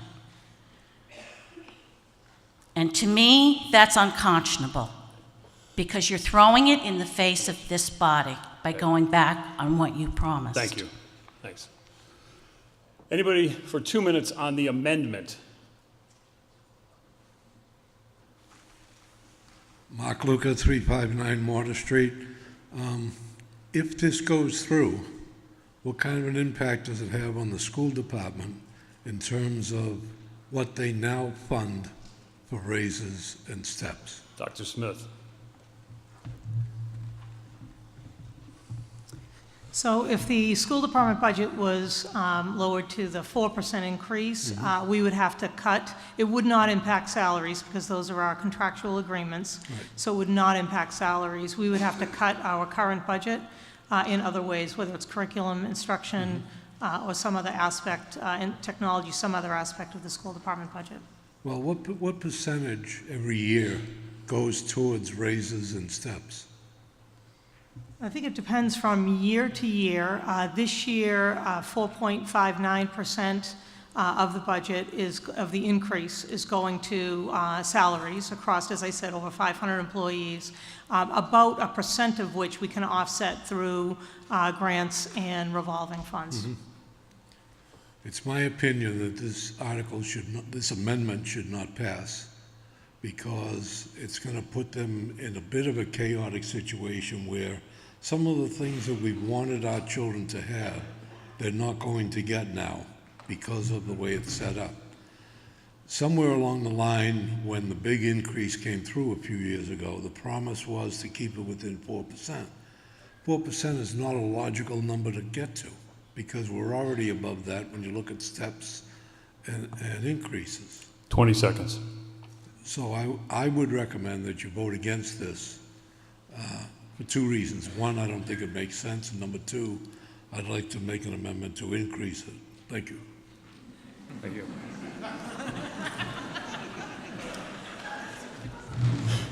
Any further discussion on the amendment? On the amendment, 2 minutes. Hi, Andy Bray from 3 Highland Ave, and I will be voting against the amendment. Firstly, I'd just like to say we have a budget process that starts in the fall, and there's been a lot of opportunity for the public to participate in that process. There's a public budget forum that the school district holds and invites people in to discuss the budget. Dr. Smith and her staff, all the senior administrators at all the buildings, work to develop their budgets. There's a very well thought out process by which they've come to the number that they're coming here tonight asking us for. And I just don't think it's a good process to stand up and try to amend a process that's been reviewed by the Finance Committee and developed very thoughtfully by Dr. Smith and her administration. And then I'll just say that you know, there's been a lot of discussion about this number, and I think what's getting lost in this is that, you know, the budget is really, it's a financial document for sure. It's also a moral document. You know, it's really an expression of our value as a town, and it's an investment in our children. And I think, you know, it's important to be fiscally responsible. Thankfully, we have a finance committee that always makes sure that we are. They've recommended favorable action on this budget, and so do I. Thank you. Anyone? No, not a pep rally. You're a legislative body. Does anyone else wants to speak on the motion itself? Does anyone else want to speak on the main motion, the budget itself? Mr. Sherman. Actually, I'm going to talk on the amendment. You're going to speak on the amendment. You only have 2 minutes. I'm going to ask for your indulgence for more than 2 minutes. We'll have to take a vote. All right. Wait a minute. Let me ask this. Is there a second on Mr. Sherman to speak more than 2 minutes? Second. Okay. All in favor? All opposed? Thank you. Be kind. I will try to be kind. It's very difficult right now. As everybody's already discussed, the 4%. So I thought I was going to have a really brief remark. So the more I wrote down my notes and the more I wrote down what's going on, I decided I'm going to need more than 2 minutes, and I'm going to put together slides just because I think it's helpful for everybody to see what's going on. So I'm going to start with just a quick basic. And a lot of people don't realize this, but you've noticed that Mr. Mayo did all the departments except for the school department. He'll be back up here talking about articles and so forth. But the way the Finance Committee, the way it was set up, we're responsible to you guys. I'm speaking to you as Dan Sherman, 16 High Street, not as a member, but not for the Finance Committee, as an individual. I've been on this Finance Committee for a lot of years, and a lot of people know where I come from most of the time. So selectmen and town administrator do all the departments except school. And they go through, they look at the budgets, and the Finance Committee actually can move money around between, you know, personal services, materials, supplies, capital, so forth. The school committee does not report to the selectmen, does not report to Mr. Mayo. The school committee reports to the Finance Committee. So it's a little bit different, and then we look at one number, and really one number only. School committee can divide it up and spend it any which way they really want to, and they have in the past. So that's the process. Oops, there we go. So that's what's going on there. The agreement. The agreement, 11.4% to get the exact amount for fiscal year 16, last year. School committee agreed to keep the increases next 3 years down to 4%, no more than that. I made it very clear that you may not get 4%, but looking at our forecast, looking at our budget, looking at our priorities, I talked about the $200 million of unfunded. We're going to talk about Walton. We're going to talk about high school. And they agreed. They said, yeah, we can do 4%. No objections. Nobody said, what if? It's a verbal agreement. There was nothing written down. This is basically a gentleman's agreement between two committees. Last year, they started out in February, March at 4.8%, and they whittled it down to 4%. We have a school committee, subcommittee, the FinCom, and they met, and we voiced our issue regarding the 4.8. They agreed, and the current fiscal year, we're at 399. Great. So what went wrong? Now, we just heard from one speaker that said, well, we had these contracts, and therefore our starting point is at 4.5%, 4.15 if you bring everything in. But the starting point wasn't last fall. The starting point was when they sat down with negotiations with the unions a few months before that. And what they didn't do was the math. The school committee did not do the math and said, gee, if we agree to these contracts with these union members, what's it going to do to our 4% and to our budget and what the finance committee is expecting? I don't think they looked at it. Maybe they did. I don't know. I didn't see it. But if they're starting at 4.15%, they clearly didn't do that. The finance committee offered the school committee to assist. We offered some of our people to help with the negotiations, to do the math, figure out what those contracts might mean on a long-term basis. We were ignored. Nobody came back to us. Nobody said, yeah, that'd be great. We could use the help. Didn't happen. So that's number one thing that went wrong. In February of this year, I had read in the paper, superintendent said, 484 is a possibility. And all of us in the finance committee were thinking, okay, well, they started at 4.8 last year, and they figured out a way to get down to 4%. So we knew there might be an issue back in February. But they didn't come back to us at any point in time and say, hey, let's renegotiate our agreement.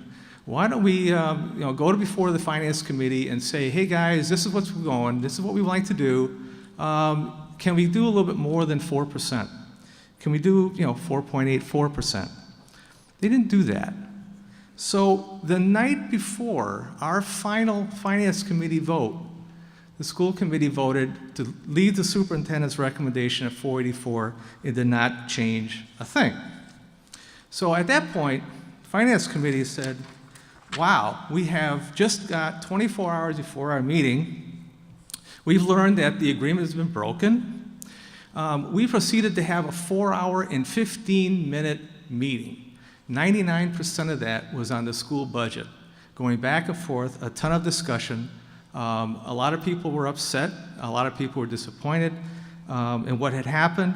I motioned to limit the increase to 4% plus $80,000. The $80,000 is an IT line item that the school committee agreed to take over, so it moved from the town budget to the school budget. So I'm giving them 4% plus $80,000, and it works out to roughly 4.22%. I made that motion. It was defeated. The final vote was 3 in favor, 3 opposed, and 2 abstained. The other result that came out of this, is clear from discussion, our 4-hour discussion, is that the trust and credibility of the school committee in the eyes of the finance committee is in tough shape. So what does that mean, numbers-wise? So across the top, on the left-hand side is fiscal year 17, and then we have personal services and other expenses. Personal services is basically salaries.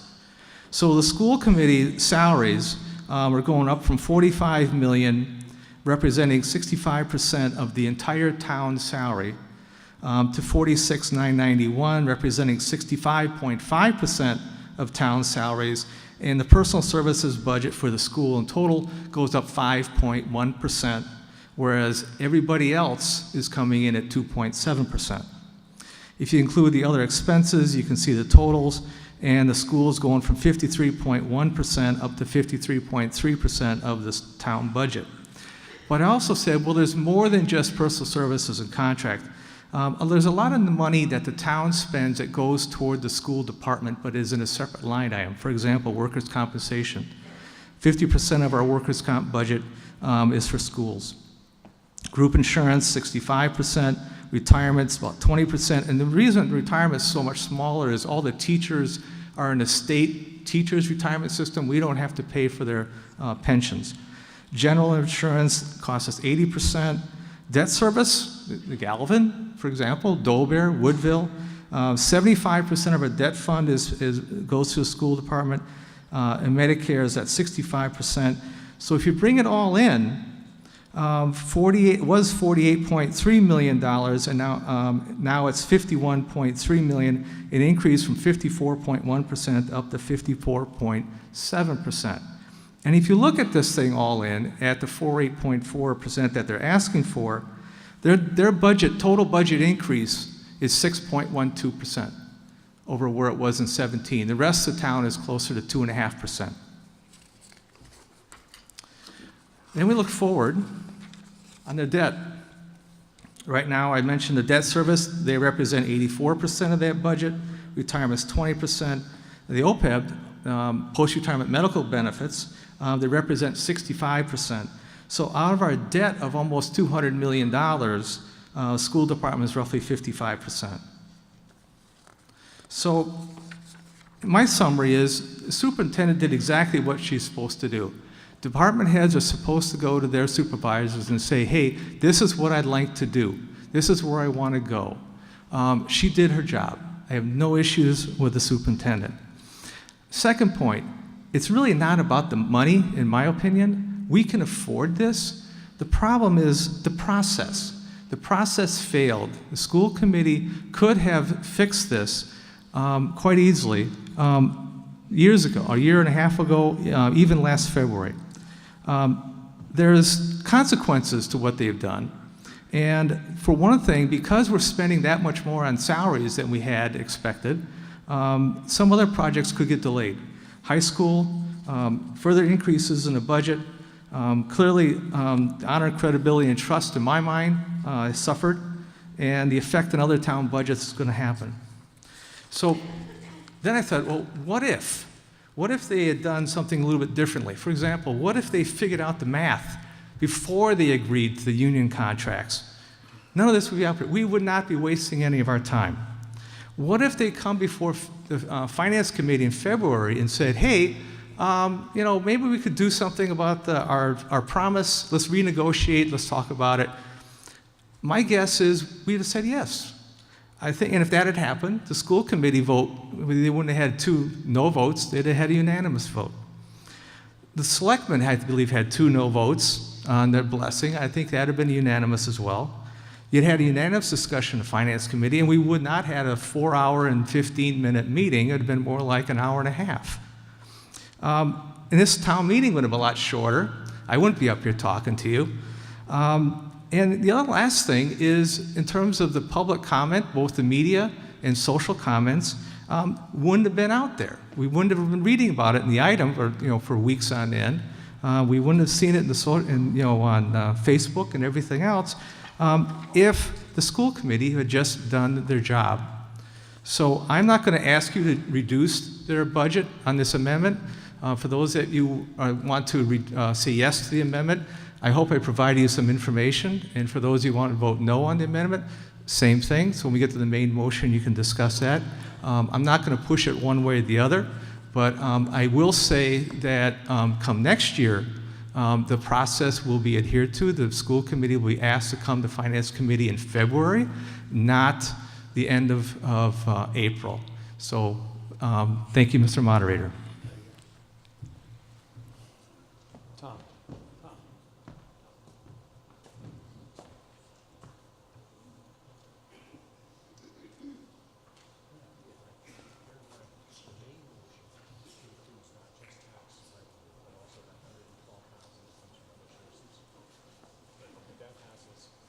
I just want to double check that, okay. 112. All right, what's going to happen here is, according to our town charter, which is I double check with, or as Mr. Mullen suggested, we have to vote on the larger amount, regardless of which way the amendment or the main motion came in, okay? That's codified. So if there's any more discussion is there any more discussion on the amendment? Yeah, you have a question on the amendment or the main motion? Okay. Yeah, okay, sure. This is on Gerard Lehman on the motion. I'm rising in opposition to the motion, and I just want to make 2 points. One, Dan quoted numbers of how the vote went at Finance Committee. It was actually 7-3. I think my colleague just misspoke ever so slightly in saying it was 3-3 with 2 abstentions. It was 7-3 in favor. And one point, and Dan covered this well, I'm in the odd position of sort of disagreeing with Dan on this vote. We don't disagree on much, even though what he's laid out is exactly what I believe. But if you've taken the time to read the front page of your recommendation book, I've kind of laid out similar thoughts. It's not just amounts, but timing. So my vote for the budget as presented at FinCom, and will be again here tonight, is because we can do it on affordability. And what does affordability mean? Can we sustain our AAA bond rating? Can we maintain the 10% of reserves? Yes, we can. We'll go under for a little while, but then forecasts have us getting back up to a certain point. So from fiscal prudence point of view, for tax levy impact point of view, we can do this spend down now.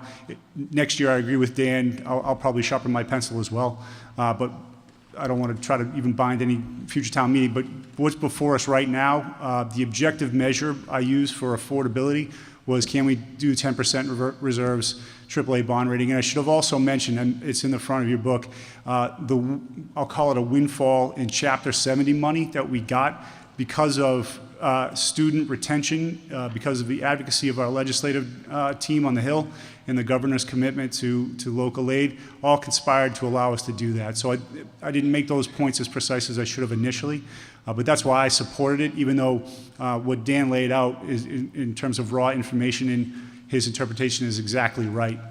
But I think we can do this now, and then in future periods kind of pivot, maybe do some other 20 things. 20 seconds. So that concludes my unprepared remarks. Thank you. Okay.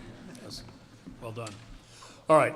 Anybody else on the motion? You're essentially speaking to the same thing, but if you're on the motion, you have 2 minutes. Okay, Joe. Yeah, Joe Bertrand, 7 Shumway Circle. I'm also a member of the Finance Committee. I'm one of the 7 that voted in favor against Dan on this, and the reason being, I agree that there was an agreement, an understanding between the committees. However, at the time of the presentation by Dr. Smith, she was able to convince us of the needs that the school had for an additional math teacher, some other needs that the school had, and more importantly to me, starting to lower the user fees. That affects each and every parent in the town. And having no more kids, thank you, good night, in the school department, and I would hit the max every single year. I would suggest that user fee cut, if you agree to that amendment, the lowering amount, I believe that user fee will not be cut. So you'll be ending up paying it. I, for one, am very encouraged to see that user fee dropped. And Dr. Smith convinced the members of the Finance Committee on this 4.84%, even though Dan's right, they did suggest it and that they'd stay at 4%. It was, in my view, worth it. Thank you. Thank you. You're up. Hi, Greg Liakis, Grafton Street, immediate past chair of the school committee. I just want to, I don't have the benefit of a PowerPoint, and I wasn't prepared to have to defend the school committee tonight, but there's 7 volunteers who put in an extraordinary amount of time to making the Wakefield Public Schools the school system that we can all be proud of. And we make our decisions based upon what we think are the best outcomes for our students. And just for the record, the school committee voted 5-2 to endorse, to recommend the budget that Dr. Smith presented tonight. We believe that the investments that we're making in public education are not only good for our students, but good for the community, long-term investments that will pay off not only in better schools, but a better quality of life. And we stand by the recommendation tonight because we think that, with all due respect to the Finance Committee and Mr. Sherman, these are investments that are in the long-term health, financial and social health of the town of Wakefield. So that's all I had to say. Thank you. Okay. Fred's next. Fred, are you on the amendment? Yes. Okay. Mr. Moderator, Fred Lorich here, 1 Franklin Street. I rise in opposition to the amendment. Through you, Mr. Moderator, could I direct a question to the chairman of the Finance Committee? Sure. Mr. Lehman. Mr. Lehman, do I understand correctly that there are 14 members of the Finance Committee? That's correct. Of the 14 members, 7 members voted yes in support of the school committee budget recommendation. That's correct. 3 members voted no in opposition to the school committee budget recommendation. That's correct. Were there thus 4 abstentions from voting? 2 abstentions to get you to 12. So we have So 2 of absentees. 14 members, 7 voted yes, 3 voted no, and 2 abstained. That's correct. So that brings us up to 12. Yep. We And had absent members that evening. 2 were absent. Yep. Okay. So a majority of the members of the Finance Committee voted to approve the school committee budget recommendation. Is that correct? That is correct. Okay. And Mr. Lehman, can you confirm for me that the school committee itself, as Mr. Liakos just noted, voted 5-2 in favor of the budget recommendation? Is that correct? That is what I heard from Mr. That's what he Liakos. said. Yeah. And We'll take him at his word. And the Board of Selectmen voted 5-2 in favor of the school committee recommendation. Is that correct? No, I think they had 1 dissenting vote on the selectmen.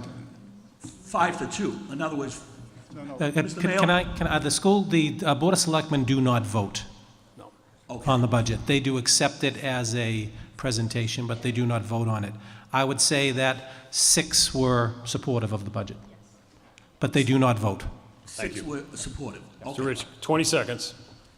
Am I done? No, 20 seconds. I have 20 seconds left. You're getting there. Okay, so I rise in opposition to the amendment as a senior citizen who has lived in Wakefield for 66 years and is living on Social Security and a small pension from the state government, but as also a parent with a daughter who went through the Wakefield school system.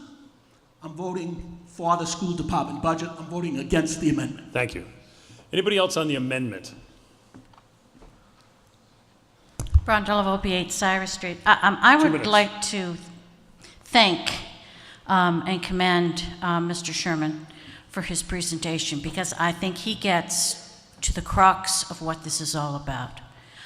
It's not pointing fingers or blaming. It is that the system and a promise broke down and was breached.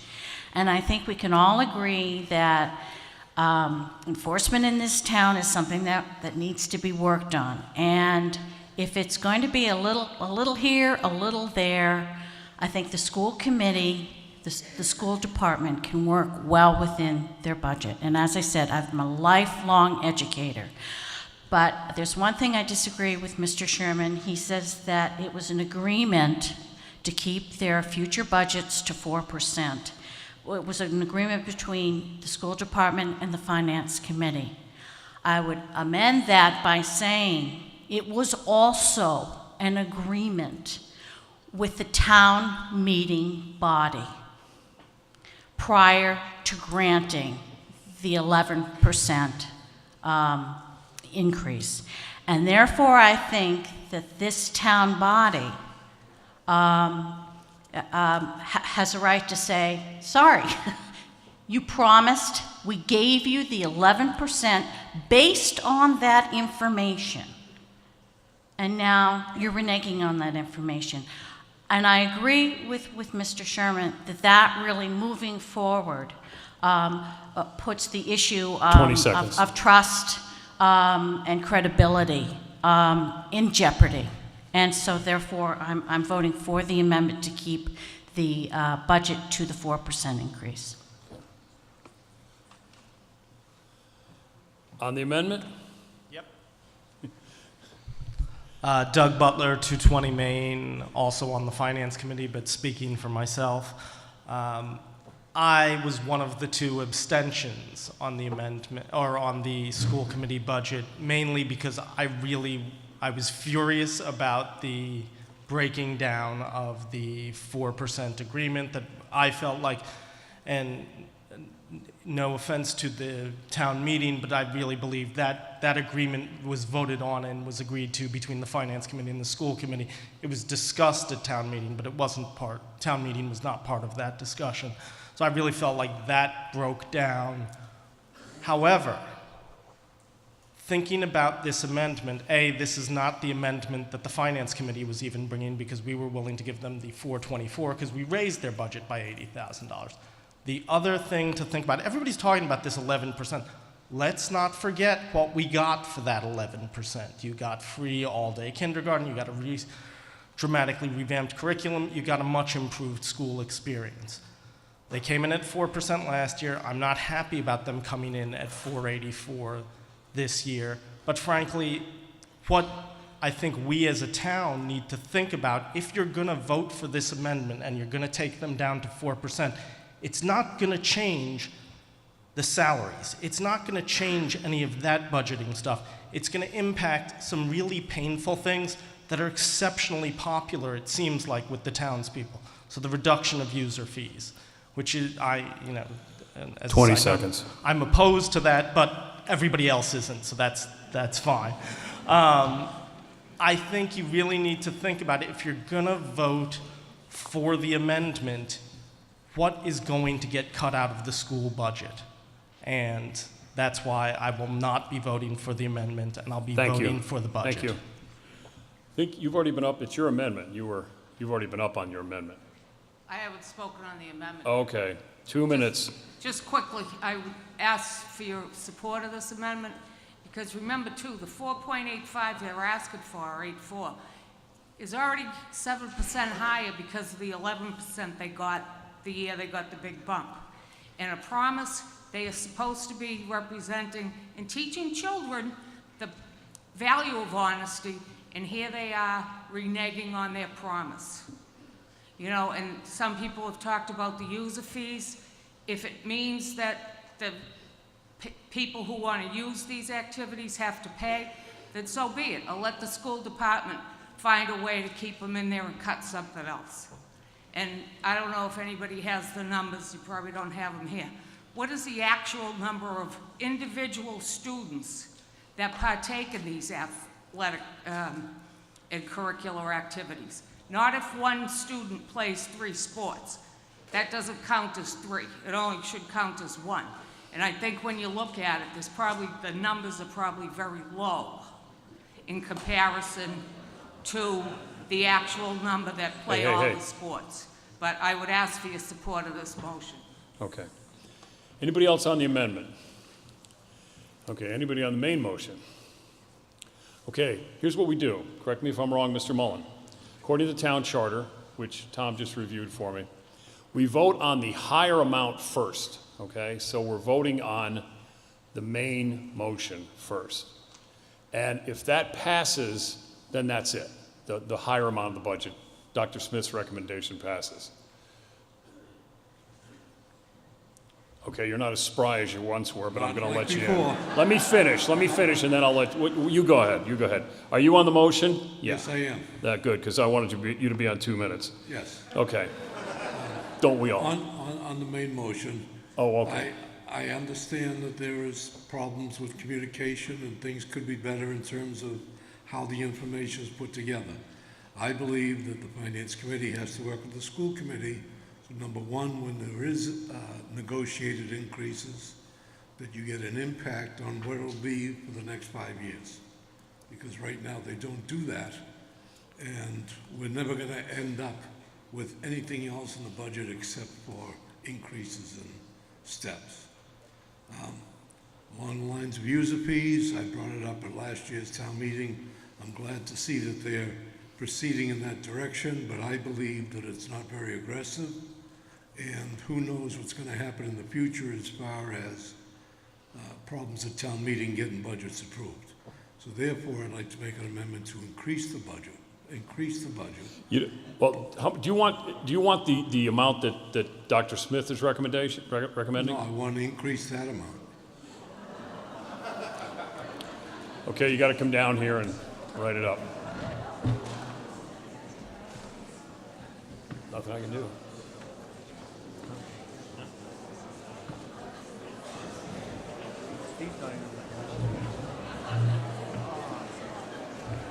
Seriously?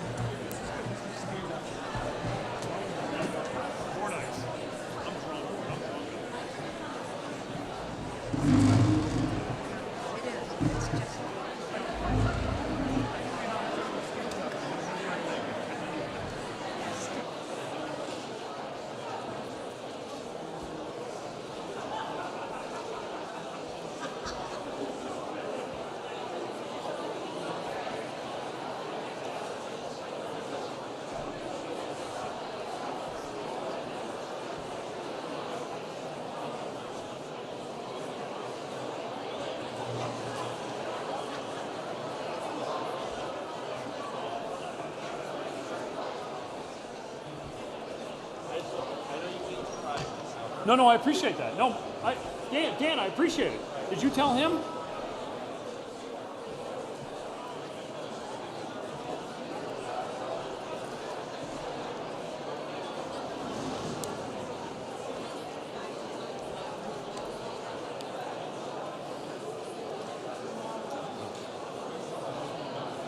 Okay.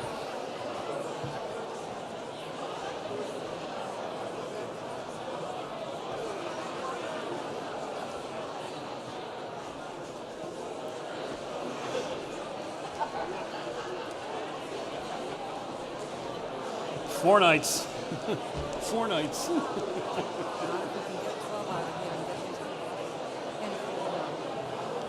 Yeah.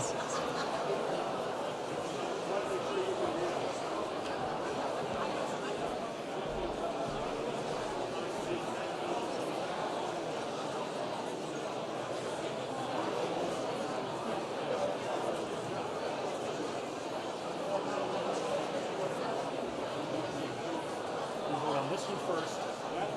This goes down. Then the main motion. Okay. All right, here we go, folks.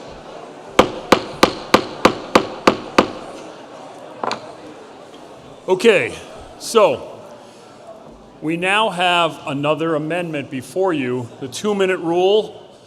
You get 2 minutes. I'm going to keep you strictly to that 2 minutes. Mr. Luca, we know where you stand on this motion, do we not? Yes. Yes? Explain one other thing that. Okay. Obviously, it's going to go up from the current 4.8%. But I strongly believe that the user fees need to be increased. The amount of decrease in the user fees needs to be increased in order to take care of the parents in this community that have to pay an exorbitant amount of money for all of the sports, all of the transportation, all the clubs, the band, and everything else. Gotcha. And although it's an increase, it'll probably bring you up a little over 5% in total. It's $110,000 that would accelerate the program so that you can eliminate all user fees in a much shorter period of time. Thank you. Okay. The motion before you is Mr. Luca moves to amend the school budget by increasing the amount from the tax levy to $38,038,265, and the total budget to $38,150,265. If you look at your bottom, you got it split. You got a 37,928 under Dr. Smith's budget and 1112, which totals 38,040. What he's doing is increasing it just to the tax levy, increasing that to 38,038,265, and the total bottom line would be 38,150,265. Anybody to speak on Mr. Luca's motion? Nobody. Mr. Luca's motion being the highest amount of the three we have to vote on first by town charter. All in favor of Mr. Luca's motion, raise your hand. All opposed? Okay, that motion does not pass. You have to hold this? Okay. The next motion that we vote on is the main motion under Dr. Smith's budget, being the second highest amount before the body. You're voting on from tax levy, 38,928,265, from total available funds, $112,000, for a total of $38,040,265. All in favor? All opposed? Motion carries. Therefore, we do not have to vote on the first motion to amend the budget. Pardon me? Account? Yeah, sure. Did you look? Pardon? Yeah, okay. Would you like to stand up? We'll do it again? Or do you want me to call the tellers? Your call. Okay, tellers, here we go. Your request. Now, if your name is on one of those little cards, don't raise your hand either way. And I'm picking out 3 people. Don't wreck it for others. Okay. Hold on. You two are on the left, and you got the middle with Ed. And okay, you don't need 3. Who's not in? Is Ann sworn in? Okay. David, take a pass. You can take a pass. We'll call you out of the bullpen when we need you. All in favor of the main motion of 38,040,265, please raise your hands. Keep it in the air until you're sure you have been counted.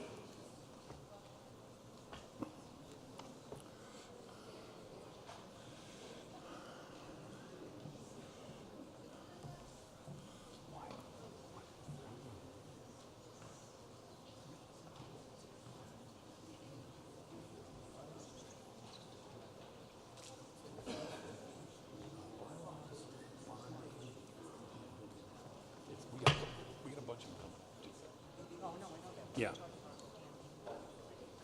Oh, I don't know. Yeah, I'll check with Tom on that. You got these numbers? You got these? Yeah. Okay.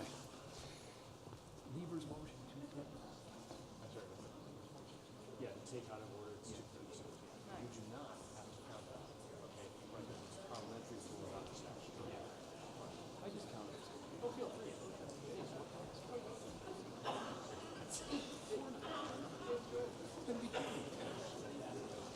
Huh? I made a motion.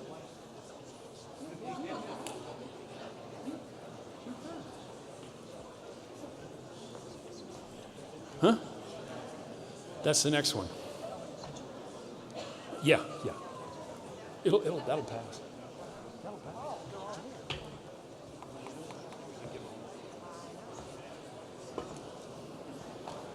You know,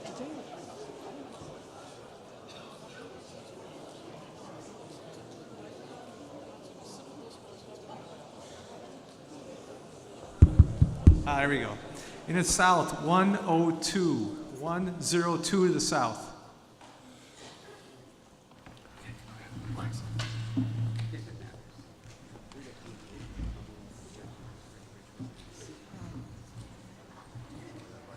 He's in his seat now.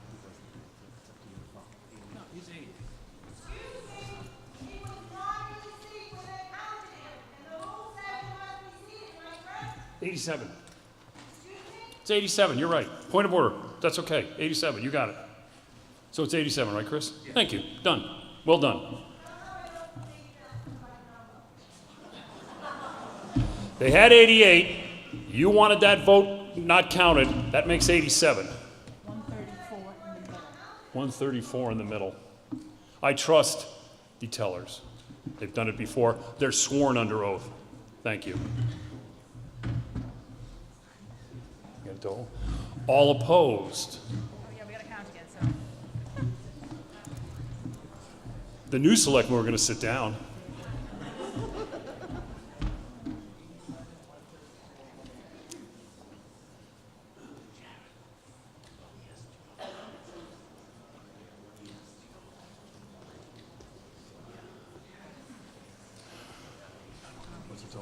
In the South, 4.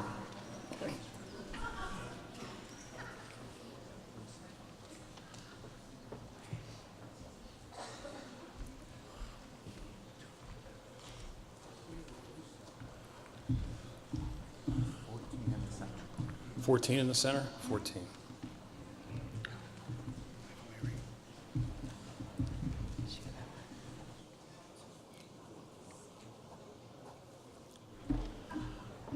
Four.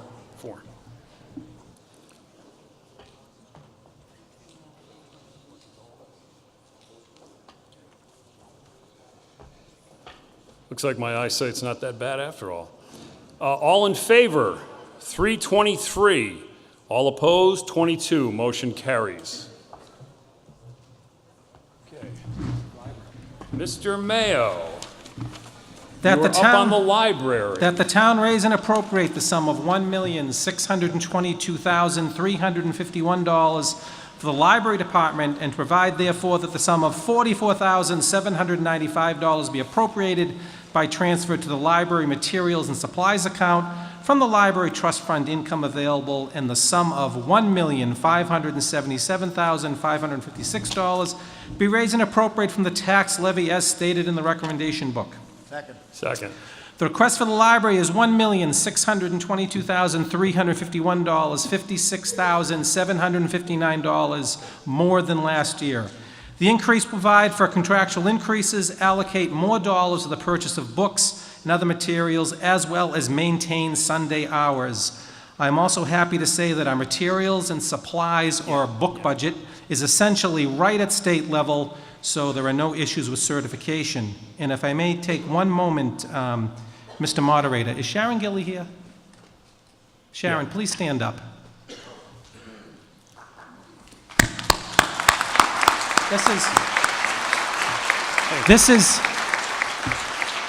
Sharon has done a tremendous job in taking the library to the stratospheres, and I think this is probably her last town meeting as our library director. So Sharon, we thank you for all the great work we've done, and you know that you'll be very much involved in Wakefield, so thank you very much.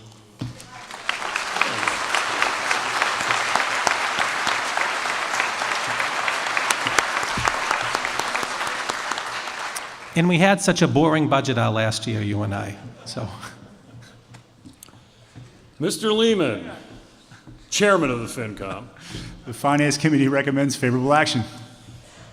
Discussion on the library. You go in the microphone or the men's room?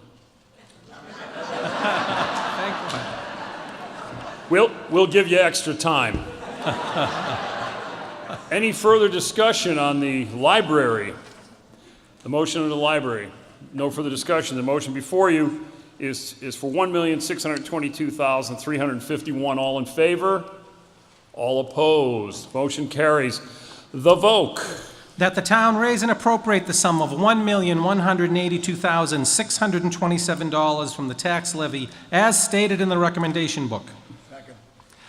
This budget represents an increase of $35,944 over last year and is based upon the enrollment of 66 students at the Northeastern Vocational School, as well as students at Minuteman Regional in Lexington and Essex North Shore Regional in Danvers.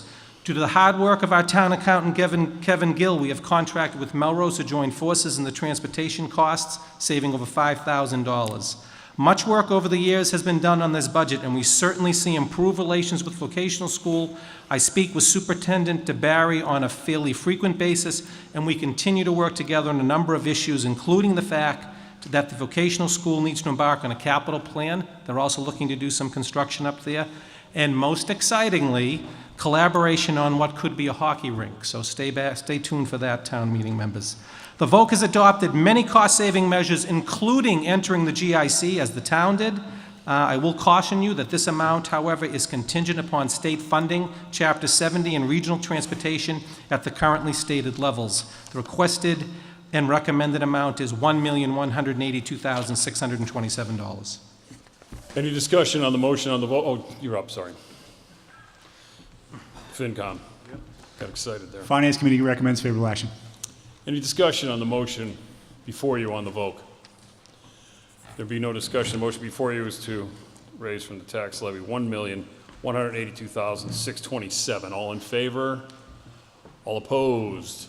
Motion carries. Unclassified. That the town raise and appropriate the sum of $1,629,456 for the unclassified portion of the budget as stated in the recommendation book, and provide therefore that $1,629,456 be raised and appropriated from the tax levy. Second? The recommended total for the unclassified portion of the budget is $1,629,456, an increase of $15,370 over the current year's budget. The two main reasons for this increase in the budget is the increase in the general insurance portion of the budget of $10,125 and the increase in the Medicare portion of $26,245, which is due to the fact of a higher payroll. This account pays the town's share of Medicare, which is 1.45% of payroll for anyone hired after April 1st, 1986. These are offset by a decrease in street lights of $25,000 as the town and the light department are partnering in a program which replaces the existing street lights with LEDs. The remaining portions are level funded with the exception of the miscellaneous selectmen account, which is increased by $4,000 to cover increasing costs. The recommended portion for the unclassified portion of Article 1 is $1,629,456. Any discussion under the unclassified section? FinCom. Finance Committee recommends favorable action. Motion before you that the town appropriate $1,629,456 on the unclassified section. All in favor? All opposed? Motion carries. Benefits and administration, Mr. Mayo. That the sum of $16,339,873 be raised and appropriated from tax levy for benefits and administration as stated in the recommendation book.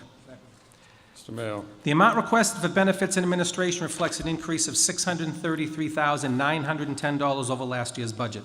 The program of benefits provided by the employee's retirement system and the group insurance budget is set by statute, with the employee's contribution to the group insurance cost determined by negotiations. The appropriation for the retirement system for fiscal year 2018 is $4,348,900, reflecting an increase of $347,964 over last year. The appropriation is based on an amortization schedule the town initiated in fiscal year 1988 and updated every 2 years and is scheduled to end in fiscal year 2035. The workers' compensation budget request for fiscal year 2018 is $421,605, $34,175 less than last year, and this is due to the fact that losses for this year are down, in part due what was a fairly mild winter, as well as greater diligence and training by the department heads of the supervisors and workers. In January 2012, the town of Wakefield was one of 4 communities who were able to join the state's Group Insurance Commission. This was only able to occur due to the prompt action of the Board of Selectmen in adopting the changes in state law and subsequent agreement with the Public Employee Committee and the underlying unions. Due to this change in insurance, the town has saved millions of dollars. In fact, in 2012, our cost of insurance was over $14 million without any funding of OPEB. This year's figure includes funding OPEB at the full amount of $1.6 million. Although the GIC rates increased by the state at a level of 3.8% for this fiscal year, the increase in our group insurance budget is a modest 2.7%. The movement to the GIC still continues to pay dividends as our Human Resources Department of Amy Forziati and Karen Doucette continue to work with our employees and retirees to enroll them in cost-effective plans for both the town and the employee. In fact, to date, in fiscal year 2017, The town has avoided $137,000 in premium fees by helping employees choose less costly plans. The corresponding employees also saved money on their premiums.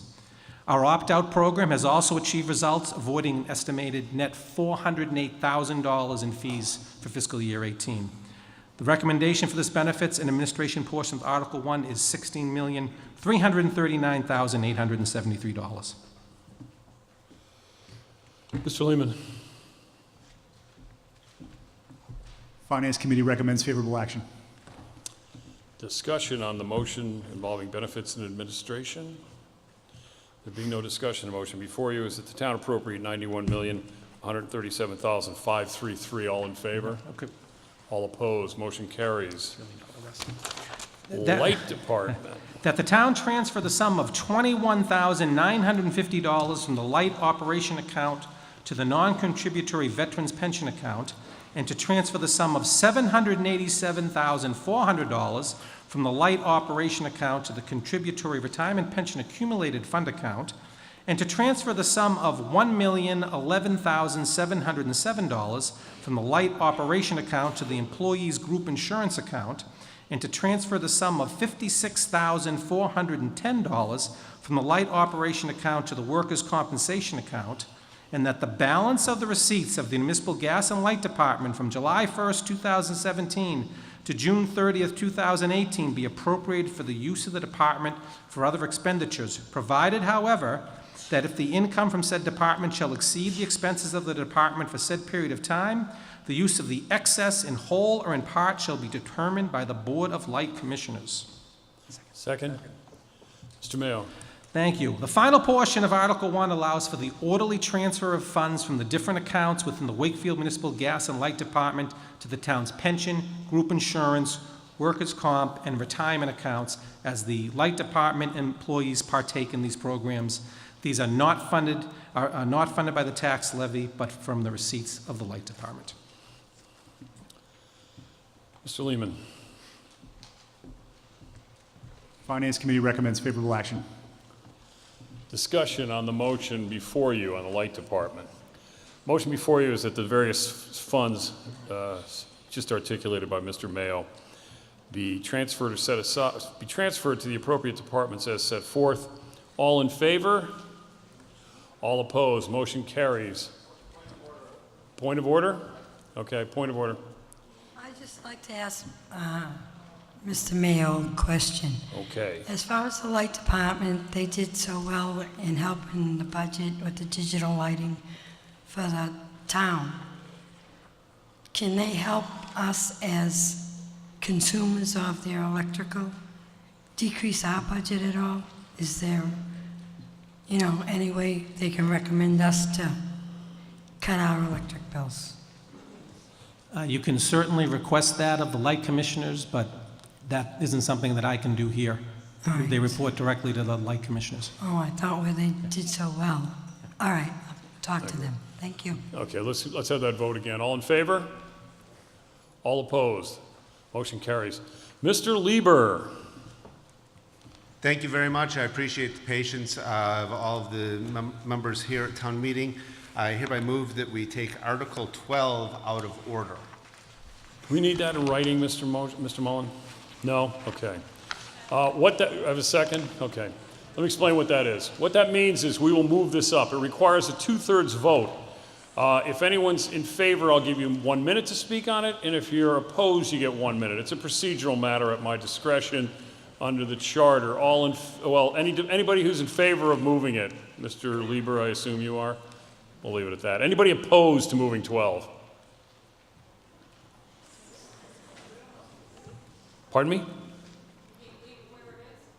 Yeah, if you want to leave it where it is, you can speak on that. If you want to move it, you can speak either way. You have to go to the little microphone and, pardon me? You have to go to the microphone. Pardon me? Oh, no. I'm open to discussion. If you're in favor, you can speak. If you're opposed, you can speak. Mr. Sherman, 1 minute. Dan Sherman, 16 High Street. I am opposed to the amendment. Let's take everything in order as it's presented. Anybody opposed or in favor? 2/3 vote. All in favor? All opposed? I just moved it, yeah. Yeah, okay, let's try this again. The motion is to move it. If you're in favor, raise your hand. If you're opposed, raise your hand. The motion carries by 2/3. This doesn't have to be counted under the law. It's not a bylaw, it's not a bond motion, it's not appropriation. Correct, Mr. Mullen? I can take a, and that was clearly 2/3 vote. So, here we go, Article 12. To see if the town will vote to appropriate a sum of money for remodeling, reconstructing, or making extraordinary repairs to, and for constructing additions to the Walton School on Davidson Road, including the cost of originally equipping, furnishing, landscaping, paving, and performing other site improvements, incidental or indirectly related to such remodeling, reconstruction, repair, additions, and new construction, and including architectural, surveying, and engineering fees, and other costs incidental or related to, and to determine whether to raise this appropriation by borrowing or otherwise, or to take any action related thereto, or to see what the town will do about it. Mr. Bertrand.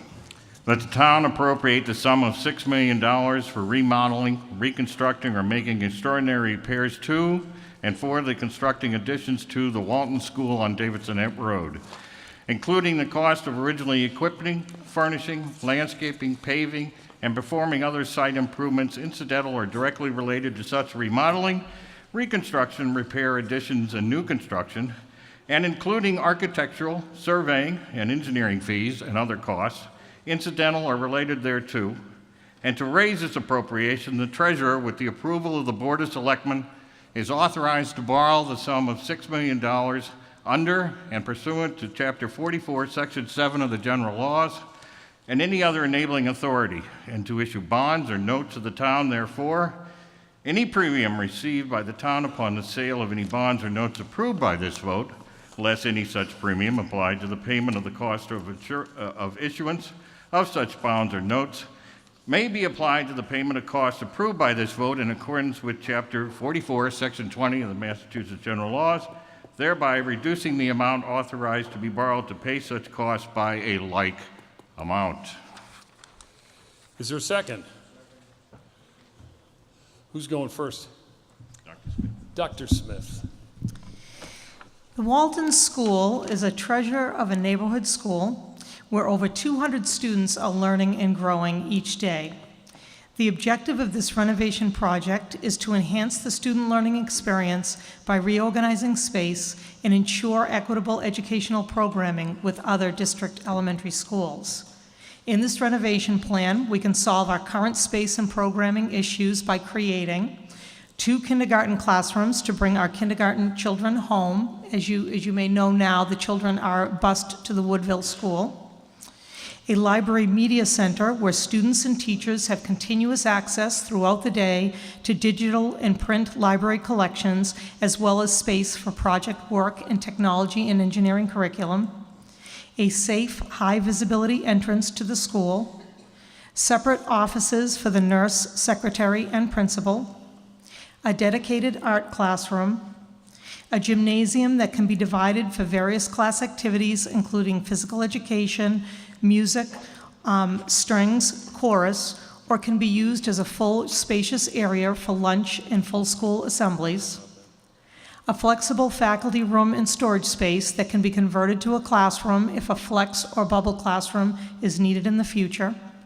Small, private, comfortable spaces for student support services.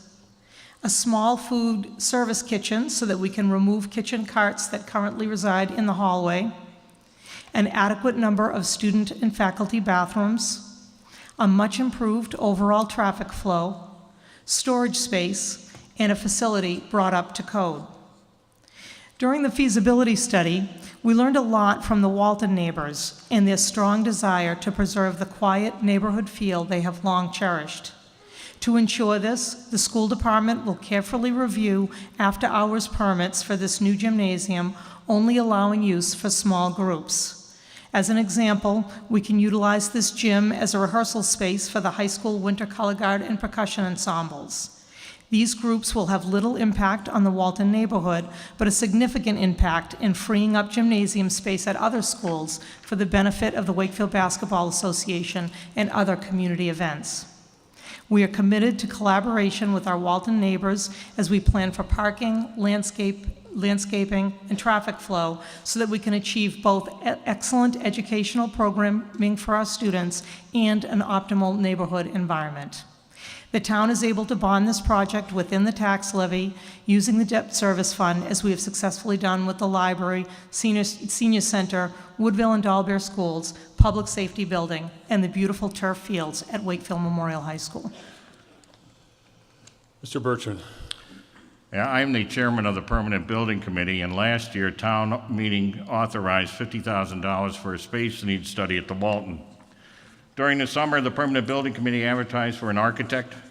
The Permanent Building Committee awarded the contract to Tapé Associates, the same architect that designed where you are right now. During the fall, the committee met with teachers, the administration, and parents of the Walton to discuss their space needs. An initial design was created in December, and after a few meetings with the committee, a final design was created by Tapé in January. Do we know how do I, there it is. Almost as long as that, no. Permanent Building Committee and the school department had 3 different forums with teachers, parents, and neighbors of the Walton. The Permanent Building Committee intends to keep all of these interested parties advised of our actions if this matter is approved tonight.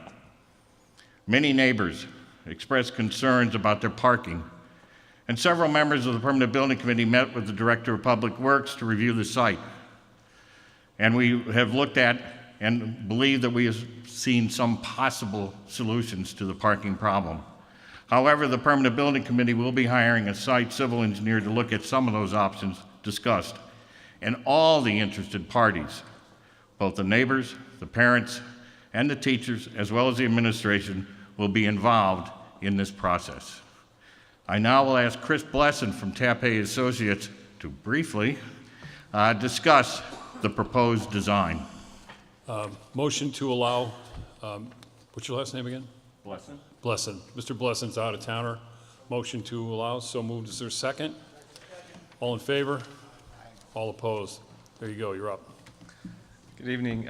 So quickly, just to walk through the plan, the existing Walton School is the outline here and ends currently about this point now, with the inclusion of the modular building, the modular school classrooms that this project was meant to replace. So through the review of the project, we discovered that we should come about to this solution, and that was, there were a couple solutions looked at.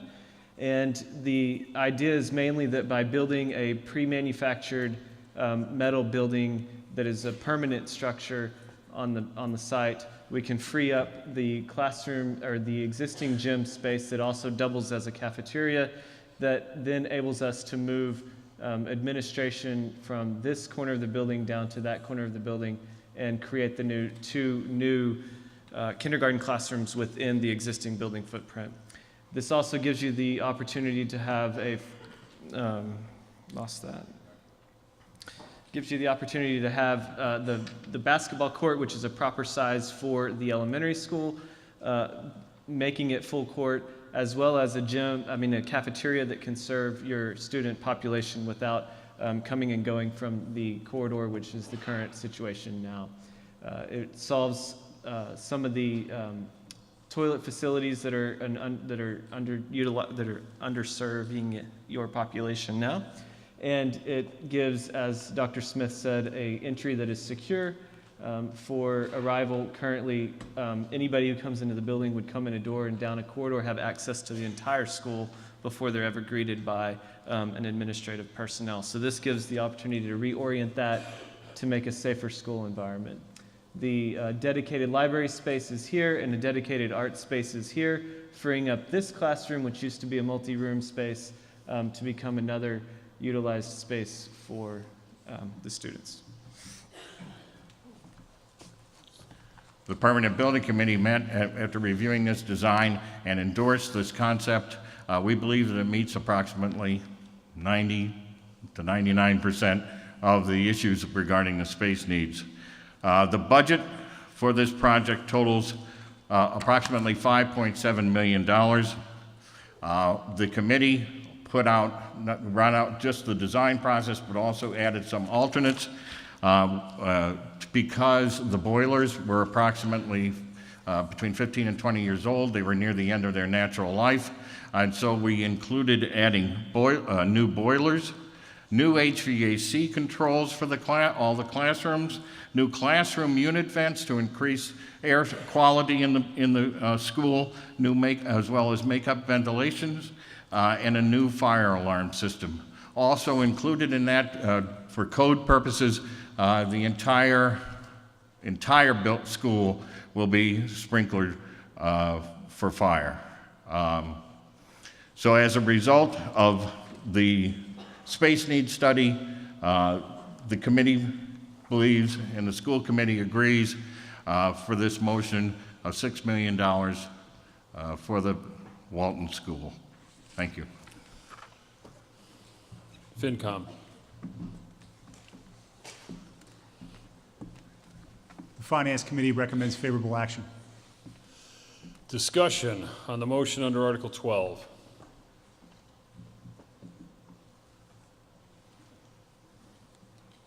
Okay. There being no motion, since it was recently read, the motion that Mr. Bertrand just said, the town appropriate the sum of $6 million for remodeling, reconstructing, or making ordinary repairs as set forth in his motion. All in favor? All opposed? Okay, do I need to count this, Mr. Mullen? Yeah. Yeah, counters, yeah. Bond, right, it's a bond, sorry. All in favor, raise your hand, keep it in the air until you're sure that you have been counted.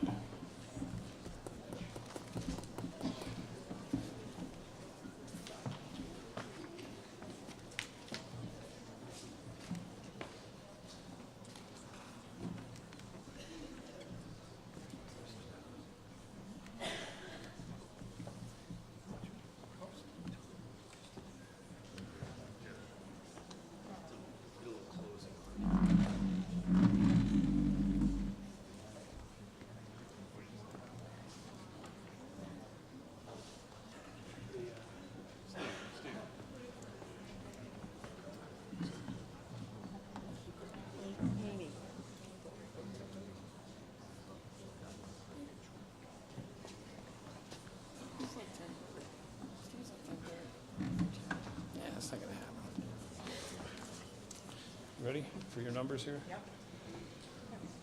Okay.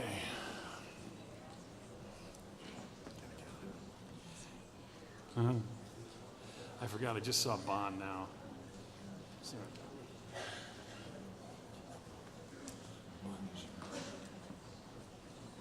Yeah. Huh? 2 or 3. I saw 3 or 4.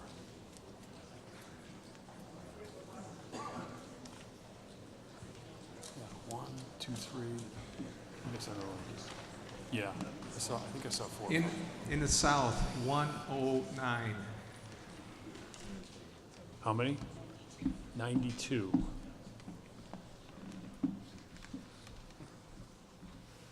Oh, they're not finished yet.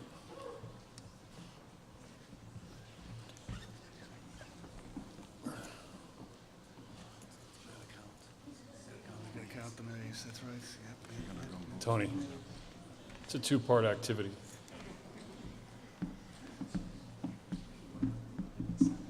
$139? Okay. All opposed? 1, 2.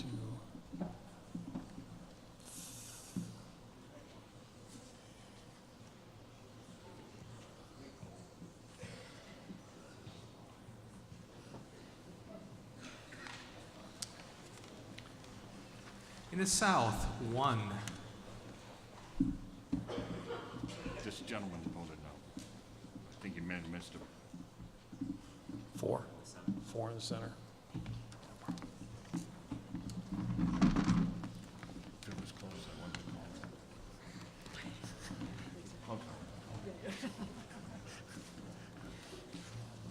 Two?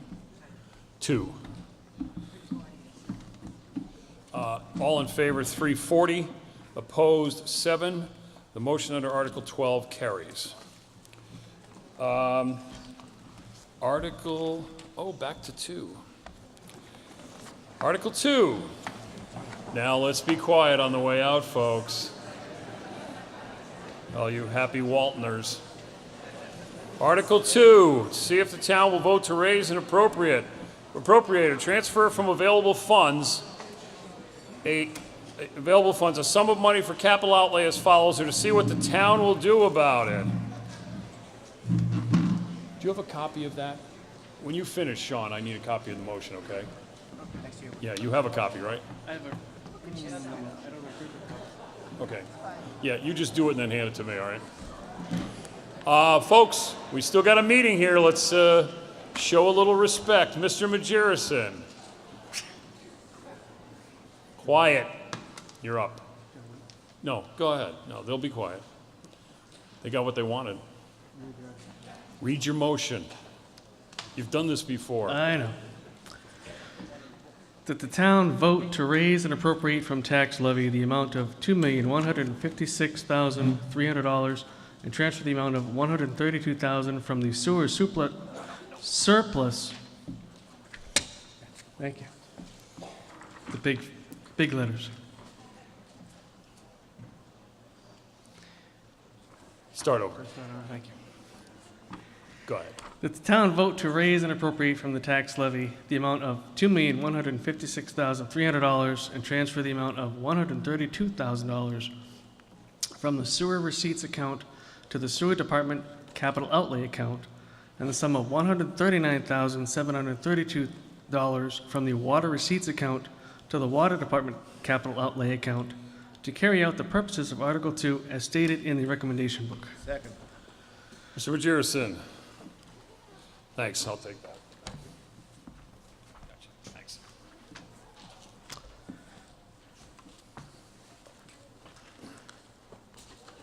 You're up. This will be short and sweet, much shorter than previous. The brief highlights of this year's capital requests are as follows.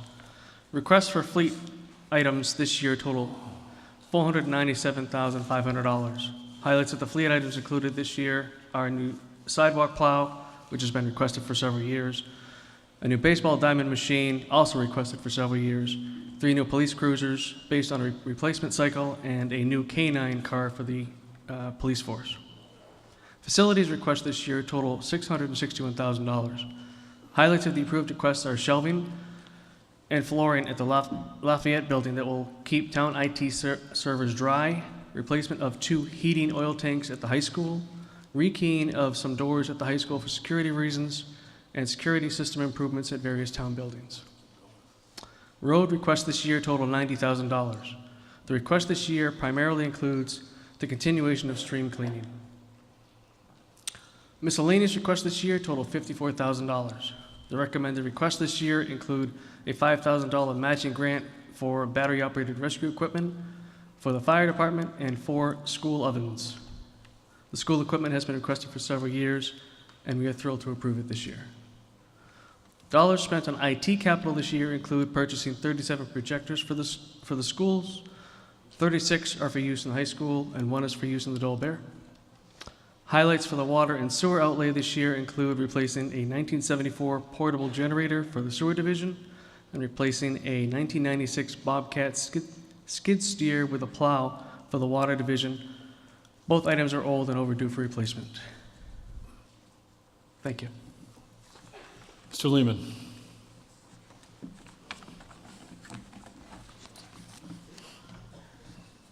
Finance Committee recommends favorable action. Discussion. You're up. Yes, I just have on the, under description of traffic, loop replacement and pedestrian phase, what is loop replacement? Sean, do you know that? No, Rich, you know that? It's Mr. on Stinson. page 26. Yeah, I think Mr. Stinson can answer that.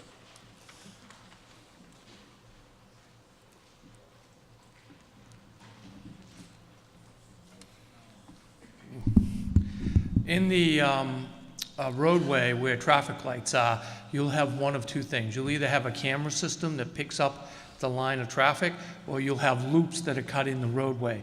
The loops they're replacing have been damaged from either utility cuts or from paving. So those loops need to be replaced. Oh, so it goes to the traffic lights? Right, it Oh, okay. impacts, yeah. All right, and then, did you just say that the 3-year LP things is for the school department projectors? Why aren't they coming out of their budget? The agreement a couple of years ago was that IT would be under they would move it under their budget. Capital projectors is part of the actual capital itself. It's a part of the building. They're affixed to the building. Okay. Any other discussion? I have a question of Mr. Stenson, please, regarding it. What's the question first? The question is, I believe he stated before that there was not enough backup money in the sewer department if something happened, yet we want to give it away to other departments this year? I don't understand. The question is, under the motion here, Rick, it says, and transfer $132,000 from the sewer receipt accounts to the sewer department capital outlay account. Right, the reserves are being used, the sewer reserves being used for sewer, and the water reserves being used for water. No money's being given away to anybody. It's being transferred for a capital improvement as opposed to just a budgetary item. Okay. Okay. Any further discussion? There being no further discussion, the motion before you is that the town vote to raise and appropriate from the tax levy the amount of $2,156,300 and transfer the amount of $132,000 from the sewer receipts account to the sewer department capital outlay account and the sum of $139,732 from the water receipts account to the water department capital outlay account to carry out the purpose of this article as stated in the recommendation book. All in favor? All opposed? Motion carries. Article 3. That the town raise and appropriate from tax levy to the capital projects fund, also known as the debt service fund, the sum of $4,252,000 to carry out the purposes of this article. Second. Mr. Mayo. The purpose of this article is to supplement the $1 million that each year is automatically appropriated without town meeting approval for debt service. This $1 million appropriation is authorized by a Massachusetts legislative act. The $4,252,000 requested under this article, along with the automatic $1 million appropriation, is used to fund our debt payments for fiscal year 2018. Included in this figure is $2,418,100 for the debt exclusion for the new Galvin School. The remaining $1,833,900 is the amount necessary to continue the payments on our other bonds. This is a very important program and allowed us to finance a number of projects, including 2 schools, the library, public safety building, senior center, improvements to the town hall, the new Galvin, and athletic facility improvements at the high school. Now we are nearing the end for many of these projects. The Doll Bear will be completely paid off in fiscal year 2020, with the Woodville and Senior Center paid off in fiscal year 21, and the Public Safety Building in fiscal year 22. Once these payments are completed, $1.5 million per year will be freed up for other uses or projects. Over the next few months, the Board of Selectmen, Finance Committee, and Capital Planning Committee will be meeting, and we'll be mapping out a game plan in this regard. We look forward to extending that conversation to the whole community. The board recommends favorable action. It's a second. It was already seconded. You got it? Mr. Lehman, I don't think I heard one. You just got Finance Committee recommends favorable action. Discussion on the motion under Article 3. There being no discussion, motion before you that the town raise and appropriate from the tax levy to the capital projects fund, also known as a debt service fund, the sum of $4,252,000 to carry out the purposes of this article. All in favor? All opposed? Article 4. Hold on, Mr. Mayo. To see if the town will vote to authorize the Board of Assessors to use such sum of the balance of the operating fund of the Municipal Gas and Light Department as of June 30th, 2017, as the Board of Light Commissioners may vote in computing the tax rate for the fiscal period July 1st, 2017 to June 30th, 2018, or to see what the town will do about it. Mr. Mullen, or Mr. Mayo, sorry. That the town vote to authorize the Board of Assessors to use such sum of the balance of the operating fund of the Municipal Gas and Light Department as of June 30th, 2017, as the Board of Light Commissioners may vote in computing the tax rate for fiscal period July 1st, 2017 to June 30th, 2018. Second? Second. Thank you, Mr. Mayo. It is recommended that the amount of $877,975 be transferred to the town treasury from the operating fund of the Municipal Light Department for fiscal year 2018 budget, and that the assessors be authorized to use this amount in establishing the tax rate for fiscal year 2018. This is an increase of $12,975 over last year's payment. Peter Dion and the Board of Light Commissioners have been very helpful this past year in finding innovative ways to conserve and collaborate with the town in a number of areas and thereby save the town money. It is anticipated that over the next years, the Light Department and the town will work together to establish a better methodology to provide for a consistent formula in forecasting this amount. This action, together with action taken in conjunction with Article 1, Light Department of the budget, will permit the Municipal Light Commissioners to provide for the orderly operation of the department. And in fact, I would say that the Light Commissioners have met with the Finance Committee. There was actually a subcommittee created to work and talk on these issues, and we really have come up with a 5-year plan of consistent numbers for a payment in lieu of taxes from the Light Department. Thank you. Mr. Lehman. Finance Committee recommends favorable action. Discussion on the motion under Article 4. There be no discussion that the town vote to authorize the Board of Assessors to use such sum of the balance of the operating fund of the Municipal Gas and Light Department as of June 30th, 2017, as the Board of Light Commissioners may vote in computing the tax rate for fiscal period July 1st, 2017 to June 30th, 2018. All in favor? All opposed? Article, yes. I would like to move to adjourn till Thursday evening. Is there a second? Is there a second? Second. You have to say it out loud. I'll listen. 1 minute in favor of adjourning, 1 minute as opposing. Would you like to speak as a citizen, Mr. Mayo? As a citizen, I think that, what is it, about 10 o'clock? I think we could get through a few more articles tonight. We have a long agenda. A lot of people came here, I think, not planning to have the school department, Walton School, moved up. So I think I'd like to see us get through a few more of these articles. Thank you.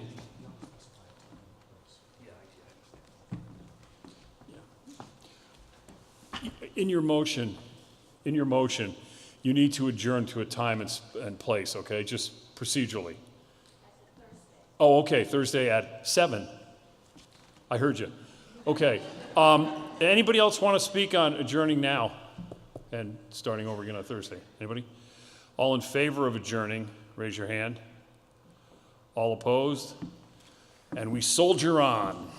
Article 5.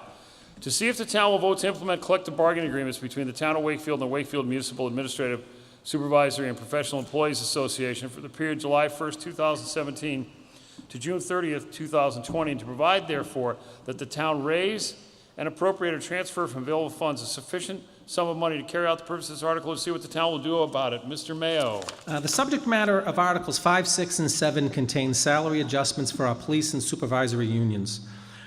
This means that all municipal unions are under contract with the exception of the fire union, which I hope to have ready for in November town meeting. In each proposal, I and the Board of Selectmen have attempted to settle all contracts in a fiscally prudent manner, treat all employees with respect, to the extent possible reward merit, innovation, and excellence, do what is best for the delivery of services to the citizens of Wakefield over the long term. To that end, all of the contracts before you tonight will include the following cost of living increases. July 1st of each year, 1.5%. January 1st of each year, 1.5%. All contracts have been approved by the Board of Selectmen and are recommended by the Finance Committee.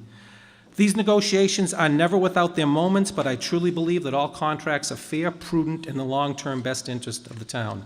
Therefore, my motion is on Article 5, is that the town vote to implement a collective bargaining agreement between the town of Wakefield and the Wakefield Municipal Administrative, Supervisory, and Professional Employees Association for the period of July 1st, 2017 to June 30th, 2020, and to provide, therefore, that the town supplement the personal services accounts of various departmental budgets by raising and appropriating from tax levy the amount of $48,245, by the transfer of $6,991 from water receipts to the Public Works Water Personal Services account, and by the transfer of $6,991 from sewer receipts to the Public Works Sewer Personal Services account to the following personal services accounts: Information Technology, $3,170, Assessors, $4,353, Building, $7,582,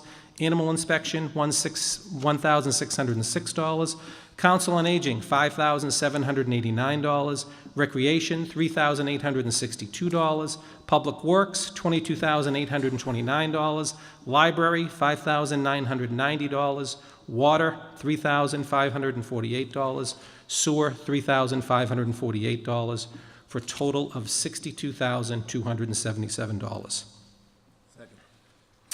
Article 5 embodies raises for the 22 members of our dedicated supervisors union. The members of this union include the building inspector, animal inspector, director of council on aging, information technology supervisor, as well as the supervisors and engineers in the various divisions in the DPW, the director of assessments, data collector, as well as electrical, plumbing, and sign enforcement officer, library office assistant, and assistant library director, as well as the recreation director. This contract is for 3 years, and this took a while to put together because all positions within this union have been reclassified and job descriptions have been rewritten to reflect the current complexities of each position. What we did is we brought in the Collins Center from UMass to actually look at each position, because these positions and job descriptions have not been reviewed in probably 30 years. Some positions were upgraded and some were downgraded, as the study indicated. And this better reflects the reality of the positions today. The highlights are as follows. Cost of living increases on July 1st, 2017, 1.5%. On January 1st, 2018, 1.5%. On July 1st, 2018, 1.5%. On January 1st, 2019, 1.5%. On July 1st, 2019, 1.5%. On January 1st, 2020, 1.5%. With steps added in 2019 and 2020. The members of this union are a key component in the management of this town, and I and the Board of Selectmen are grateful for their hard work. The total cost of this contract is $62,277, with $48,248 from tax levy, $6,991 from water receipts, and $6,991 from sewer receipts. Mr. Lehman. Finance Committee recommends favorable action. Any discussion on the motion under Article 5? Mr. Sherman.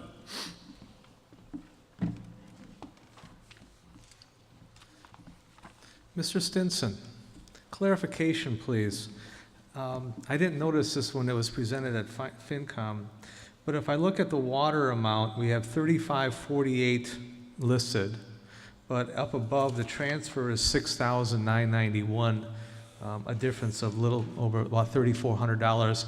I'm assuming that $3,400 for both water and sewer is actually DPW split individuals? Yes. Thank you. I could have answered that. Any further discussion? The motion before you under Article 5 that the town votes to implement collective bargaining agreements between the town of Wakefield and the Wakefield Municipal Administrative and Supervisory Professional Employees Association for the period July 1st, 2017 to June 30th, 2020, with the transfers as set forth by Mr. Mayo for a total amount of $62,277. All in favor? All opposed? Motion carries. Article 6. Article 6. To see if the town will vote to implement a collective bargaining agreement between the town of Wakefield and the Massachusetts Coalition of Police, Wakefield Division for the period July 1st, 2017 to June 30th, 2020, and to provide, therefore, that the town raise and appropriate or transfer from available funds a sufficient sum of money to carry out the purposes of this article, or to see what the town will do about it. Mr. Mullen. Or Mr. Mayo, I'm sorry.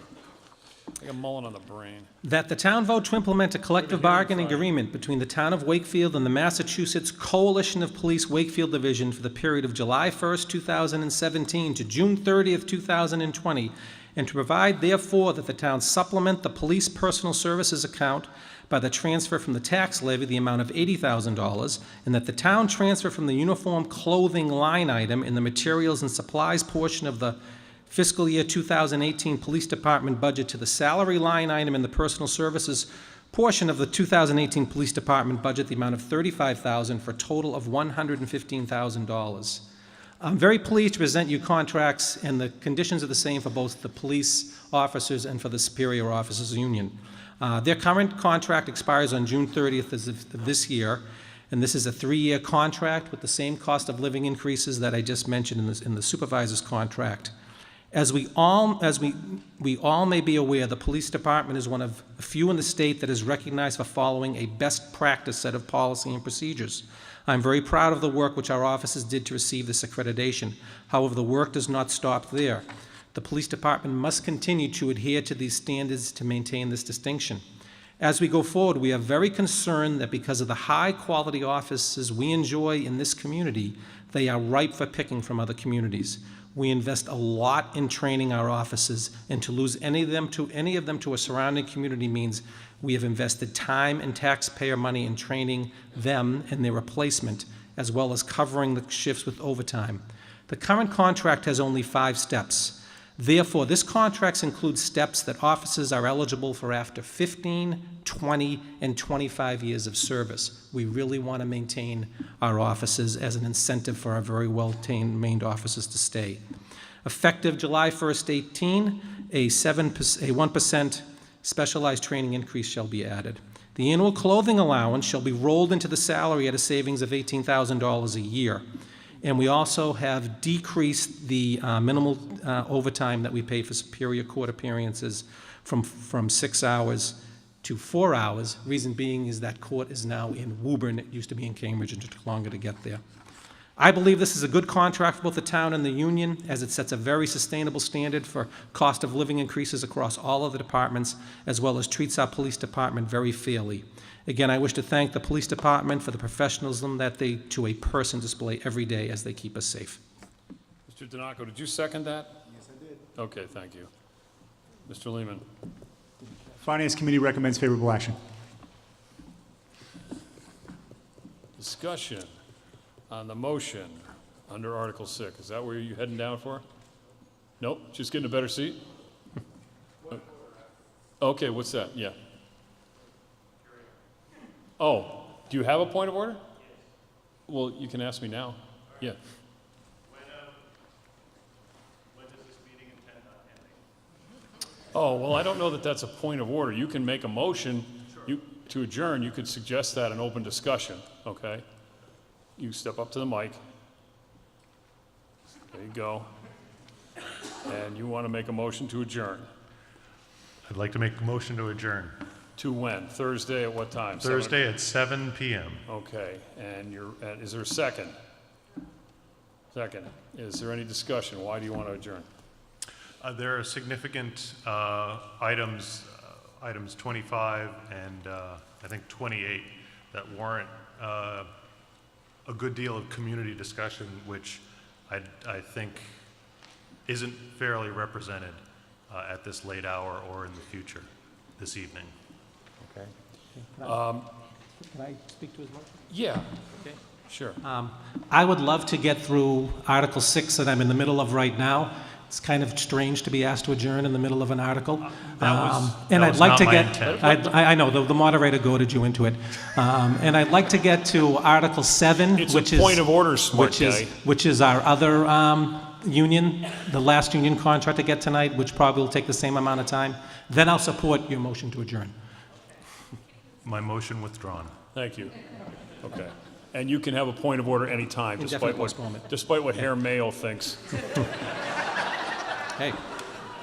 Please. Okay, am I correct, Mr. Mullen? Thank you. Okay, Article 6, resume.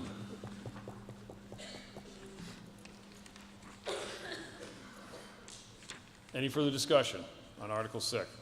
Okay, the motion before you is that the town vote to implement a collective bargaining agreement between the town of Wakefield and the Massachusetts Coalition of Police Wakefield Division for the period of July 1st, 2017 to June 30th, 2008, with the tax levy as set forth for a total amount of $115,000. All in favor? All opposed? Motion carries. Article 7, to see if the town will vote to implement collective bargaining agreements between the town of Wakefield and the Wakefield Police Superior Officers Association for the period of July 1st, 2017 to June 30th, 2020, and to provide, therefore, that the town raise and appropriate or transfer from available funds a sufficient sum of money to carry out the purposes of this article, or to see what the town will do about it. Mr. Mullen. Mayo, I'm sorry. I have a hearing on Friday that involves Mullen, and it's just like I can't get it out of my brain. That the town vote He's so smart, you know, you got to be thinking all That the the time. town vote to implement a collective bargaining agreement between the town of Wakefield and the Wakefield Police Superior Officers Association for the period of July 1st, 2017 to June 30th, 2020, and to provide therefore that the town supplement the police personal services account by the transfer from tax levy the amount of $40,000, and that the town transfer from the uniform clothing line item in the materials and supplies portion of the fiscal year 2018 police department budget to the salary line item in the personal services portion of the 2018 police department budget amount of $18,000 for a total of $58,000. This is the police supervisors union. This covers the sergeants and the lieutenants. This contract covers the period from July 1st, 2017 through June 30th.